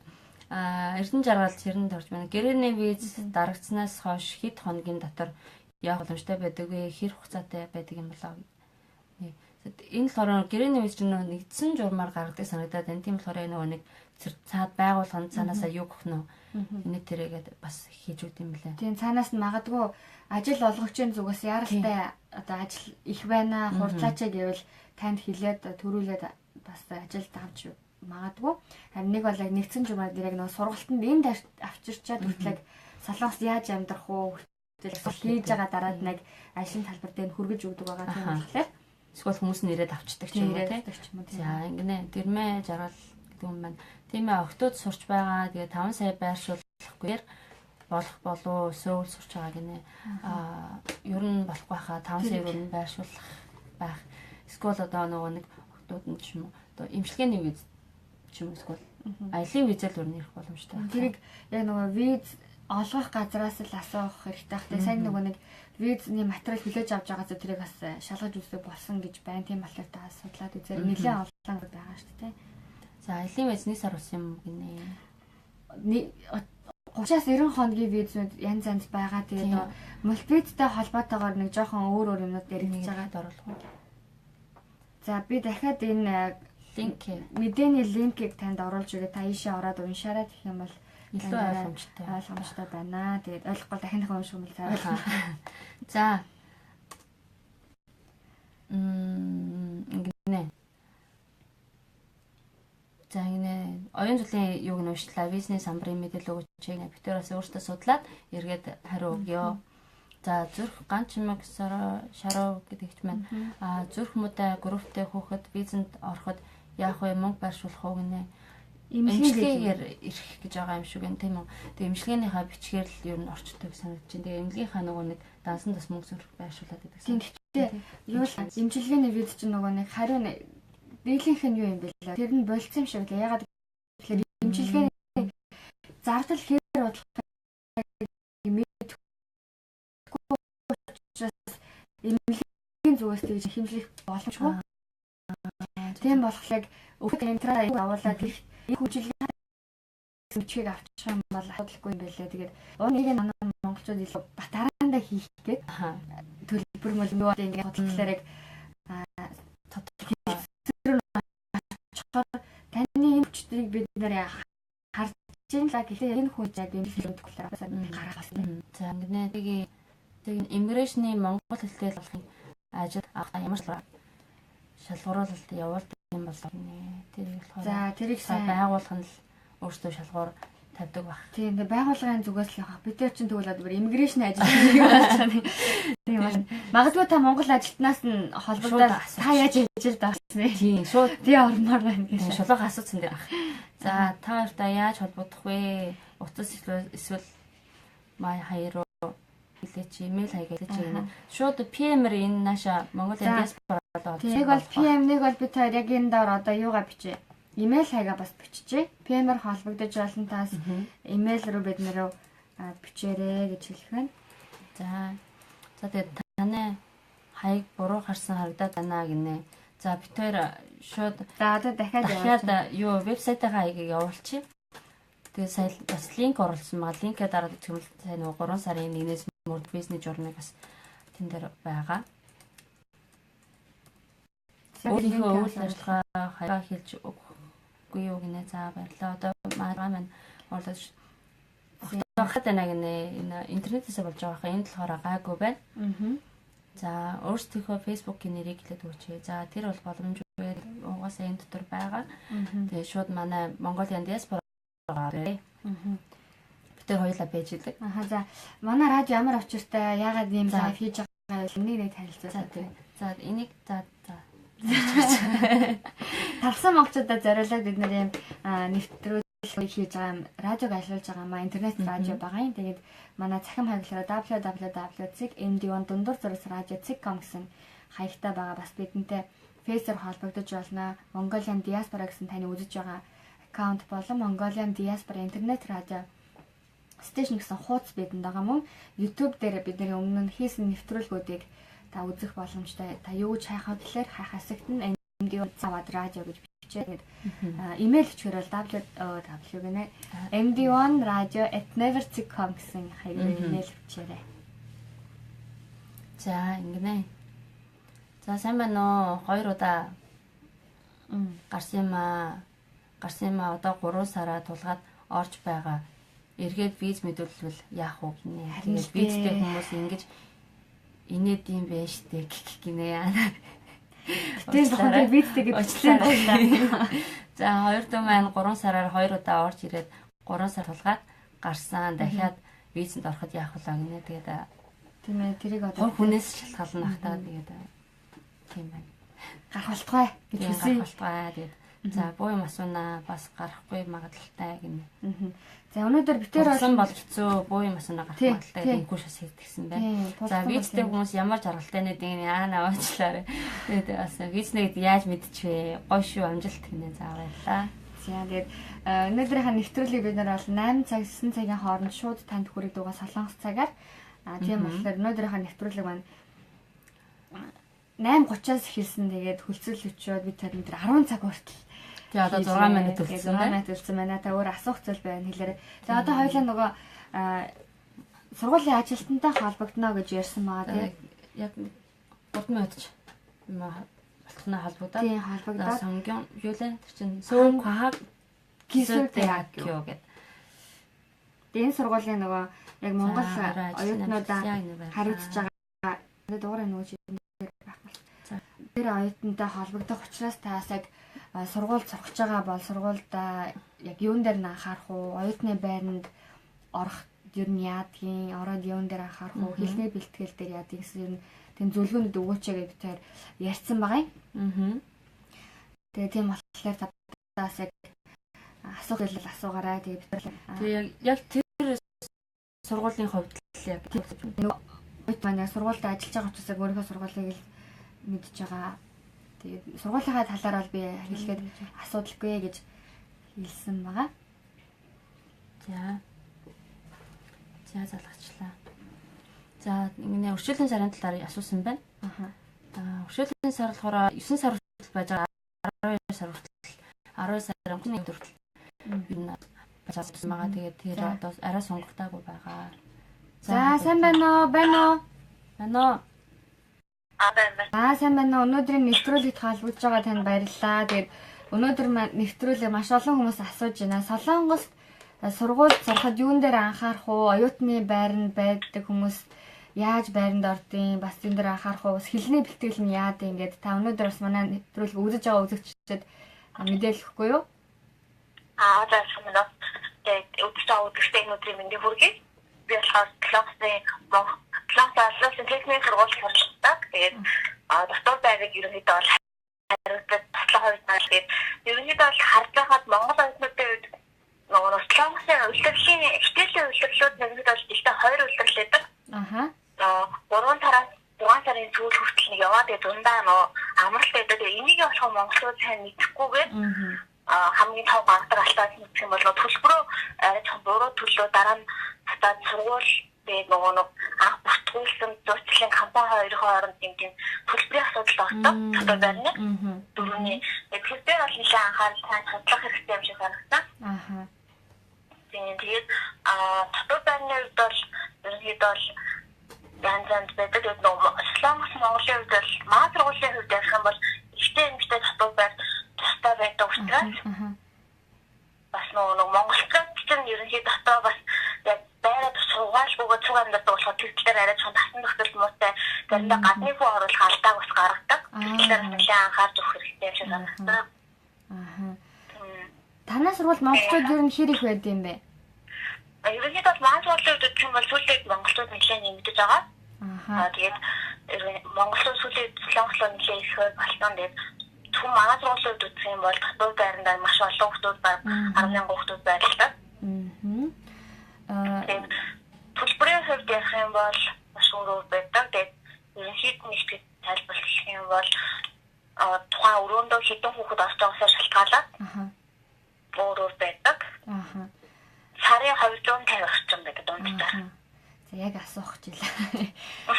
Танай сургуулийн төлбөр хэр байдаг вэ? Ер нь хэр тэтгэлэг өгдөг сургууль вэ? За төлбөрлөө зарах. За бид нар ажлынхан цагаар залгсан байгаа. Тэгээ одоо энд чинь одоо за. Бидний уучлаарай. Because ажлын цаг хүүхдүүд амралт болоод хүүхдүүд нэлээд солигдоод. Тийм аа тэгээд хичнээн бэлтгэлийн ерөнхийдөө маань суулгаагүй хүүхдүүд орж ирдэг. Тэгээд төлбөрийн хувьд ярих юм бол солонгос нэгтгээд ярих юм бол сая бол нэг семестр буюу 3 сарын цаг төгрөг нь бол ерөнхийдөө дундаж өнгөж үздэг. Тэгээд ихэнхдээ ялангуяа сүүл тал руугаа ороод тэгэхээр сая 250-аас сая 600-ийн хооронд цогцлын төлбөр байдаг. Хичнээн бэлтгэл. Тэгээд нэг бэлтгэлийн одоо левел одоо анхан шат үзэх юм бол 3 сарын хугацаатай өөрчлөлтөд. Танай сургууль дээр одоо хэлний бэлтгэлээс бакалавр, магистрт орох юм бол тэтгэлэг олдох боломж хэр байдаг болоо? Ерөнхийдөө бол тэр нь өөр сургуулийн хүүхдүүдээс илэрхийлэх бодвол арай уян хатаа төлөв өнөртэй байдаг. Тэгээд өөр сургуулиас орж байгаа хүүхдүүд бодвол яг өөр сургуулиар 50% гэж авах юм бол манай сургуулиас авах юм бол 70% хөнгөлтэй байдаг. Тэгээд бид тохиолдол бусдад залгаж болох юм. Монгол хүүхдүүд бас орчуулгын шаардлага гаргах. За баярлалаа. За таны ажил амжилт хүсье. За ажлын цагаараа ч гэсэн бидний одоо асуулт хариулсан баярлалаа. За тэгээд нэмж асуулт орж ирсэн үү? За орж ирсэн. За баярлалаа. За дараагийн 3 дахьад сайн Оршуулын сая энийг ярьсан байна. Үзэгчдийнхээ асуусан сургуулиудын талаар мэдээлэл өгөөрэй гэнэ. Тийм ээ. За дахиад нэг шалгах. Ина, Күнмэн, Юнин, Гачон гэсэн энэ 4 сургуулийн хэлний бэлтгэлийг судалж өгөөч гэсэн байгаа тийм. Энэ сургуулиудыг бид хоёр мэдээлэл тавья. За энэ жил 9 дугаар анги төгссөн хүүхэд энд сурах боломж байгаа юу? Хэлний бэлтгэлд орж болох уу гинэ. Боломжтой байхаа. 9 дугаар анги өгч арай жоох юм шиг. Нас нь хийдэгтэй болоо. За 10 жилээ төгсөөд болох байхаа гинэ. Тийм 10 жилээ төгсчиж яахгүй. Солонгос сурах боломж бий юу гинэ. За хамгийн сүүлд төгссөн сургуулийн бичиг хэрэгтэй. Тэгээ солонгос гэж байна. Тэгээд анх баяр солонгос сурахын тулд юу бүрдүүлэх шаардлагатай байд юм болоо тэр талаараа гинэ. За яг ямар сургууль чиглэлээр сурах гэж байгаа хэлний бэлтгэл юм болоо бакалавр юм уу магистр юм уу? За хэлний бэлтгэлийн хувьд сая сүүл хэлсэнтэй сүүл төгссөн сургуулийн бичиг баримт төлбөрөө бэлдсэн байх хэвээр. Тэгээд аппликейшноо бөглөөд өөрийнхөө сургалтын төлөвлөгөөгөө бичээд ийм ерөнхий суурьндаа бэлдсэн байх. Сургууль болгон жаахан өөр жаа танил материалаа өгөөд байна тийм. За тэгээд 16 настай гинэ. 16 настай бол арай л жоохон. Тийм арай л жоохон. Энд чинь нөгөө нэг 18 хүрчээж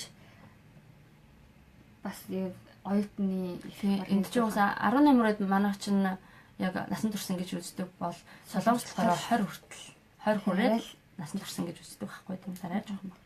За хизээ ажил хийх вэ гэнэ дараагийн 3 дахь өдөр буюу 3 сарын 1-ний өдөр хийнэ. За тэгээд хамгийн сүүлдээ за энэ ирсэн. Өршөөлийн сараар семинар өршөөлийн сараар орсон юм аа. Тэгээ Оросын эргээд гарах боломж нь хэр байд юм болоо вэ? Өршөөлийн сараар Монгол руу буцаад орсон юм уу те? Тэгвэл тийм буцаад гарч ирлээ. Визэнд ороод шууд гарч илээ. Тийм бичээндээ сайн бүрдүүлж үү те? Сайн хэд өмс гэж орж ирсэн байгаа. Тийм тэгээ бүр орж гараад байгаа хүмүүсийг хүртэл хаасан. Тэгээ тийм болоо танд боломжтой шиг чирэндээ сайн бүрдүүлээд эргээд ороод ирээрэй гэж хэлсэн аа. За тэгээд цаг болж тэгээд төгсгөлтөнд дахиад цахимаа танилцуулах сайхан танилцуулж байна. За тэгээ вебсайтаа танилцуулчих. Манай вебсайт болохоор www.md1 дундуур зураас radio.com гэсэн хаягтай байгаа. Тэгээ одоо энэ дэлгэцний арталт болохоор буруу харц харагдаад байна.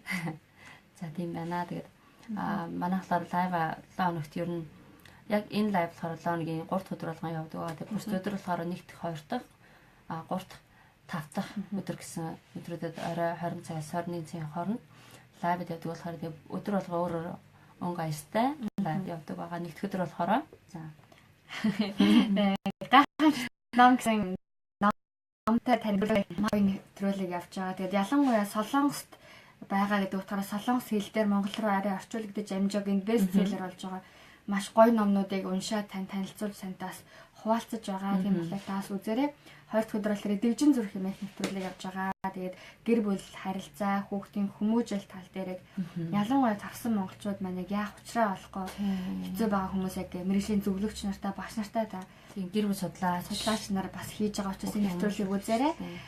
Тэгээд Seoul Studio буюу 3 дахь өдрийн Seoul Studio-с гэсэн нэвтрүүлгийг та одоо үзэж байна. 5 дахь өдөр болохоор Beauty Life. Тэгээд сүүлийн K-pop, K-food, дээрэс нь K-beauty бас айгүйх хит болж байгаа. Тийм болохоор бас бид нэр Солонгост гоо сайхны барааны болон бас ер нь гоо сайханд солонгосчууд яаж анхаарч байгаа талаараас бэлдэж нэвтрүүлэг хүргэж байна. Тийм болохоор та 1 дахь, 2 дахь, 3 дахь, 5 дахь удаа шууд нэвтрүүлгүүдийг хүлээж авч үзээрэй гэж хэлээ. За тийм байна. Тэгээд нэгэн асуулт ирсэн байна. За сүүлийн асуултыг F5 визний талаар хэлж өгөөч гэсэн байна. Энийг судлаа тийм байна. Энэ талаар судлаад битээр дараагийн нэвтрүүлгээр бэлдээд өгье. Тэгээд Монголдо бакалавр төгссөн. Тэгээд өөр мэргэжлэр магистрт хамгаалж болд юм уу гэнэ түүний асуусан. Боломжтой өөрөөс материал айгуу сайн бүртгүүлээд одоо суралцах төлөвлөгөөгөө айгуу сайн бичээд очих юм бол ер нь боломжтой. За ингэнэ Баатар өнөр жаргал сайн байна уу? Биеэр очиж уулзаж болох уу гинэ. Тиймэр холбогдорой. Тэгээд тиймэр холбогдоод эргээд хамтдаа ярилцъя. За тэгээд энэ хүртэл бидэнтэй хамт байсан танд баярлалаа. Тэгээд дараагийн нэвтрүүлгүүдээр бидэнтэй хамт байгаарай гэж хүсэж байна. Манай нэвтрүүлэг нэг сайхан урайтай. Тэгээд та манай урайг хамтдаа хэлээл гэдэг. Сайныг өлтөд төвшөө байц хайцтай. Тэгээд нэвтрүүлгийг дуусгаад ураг алья. Сайн үлээ зүрх шихгүй байцгаая. Баяр таа.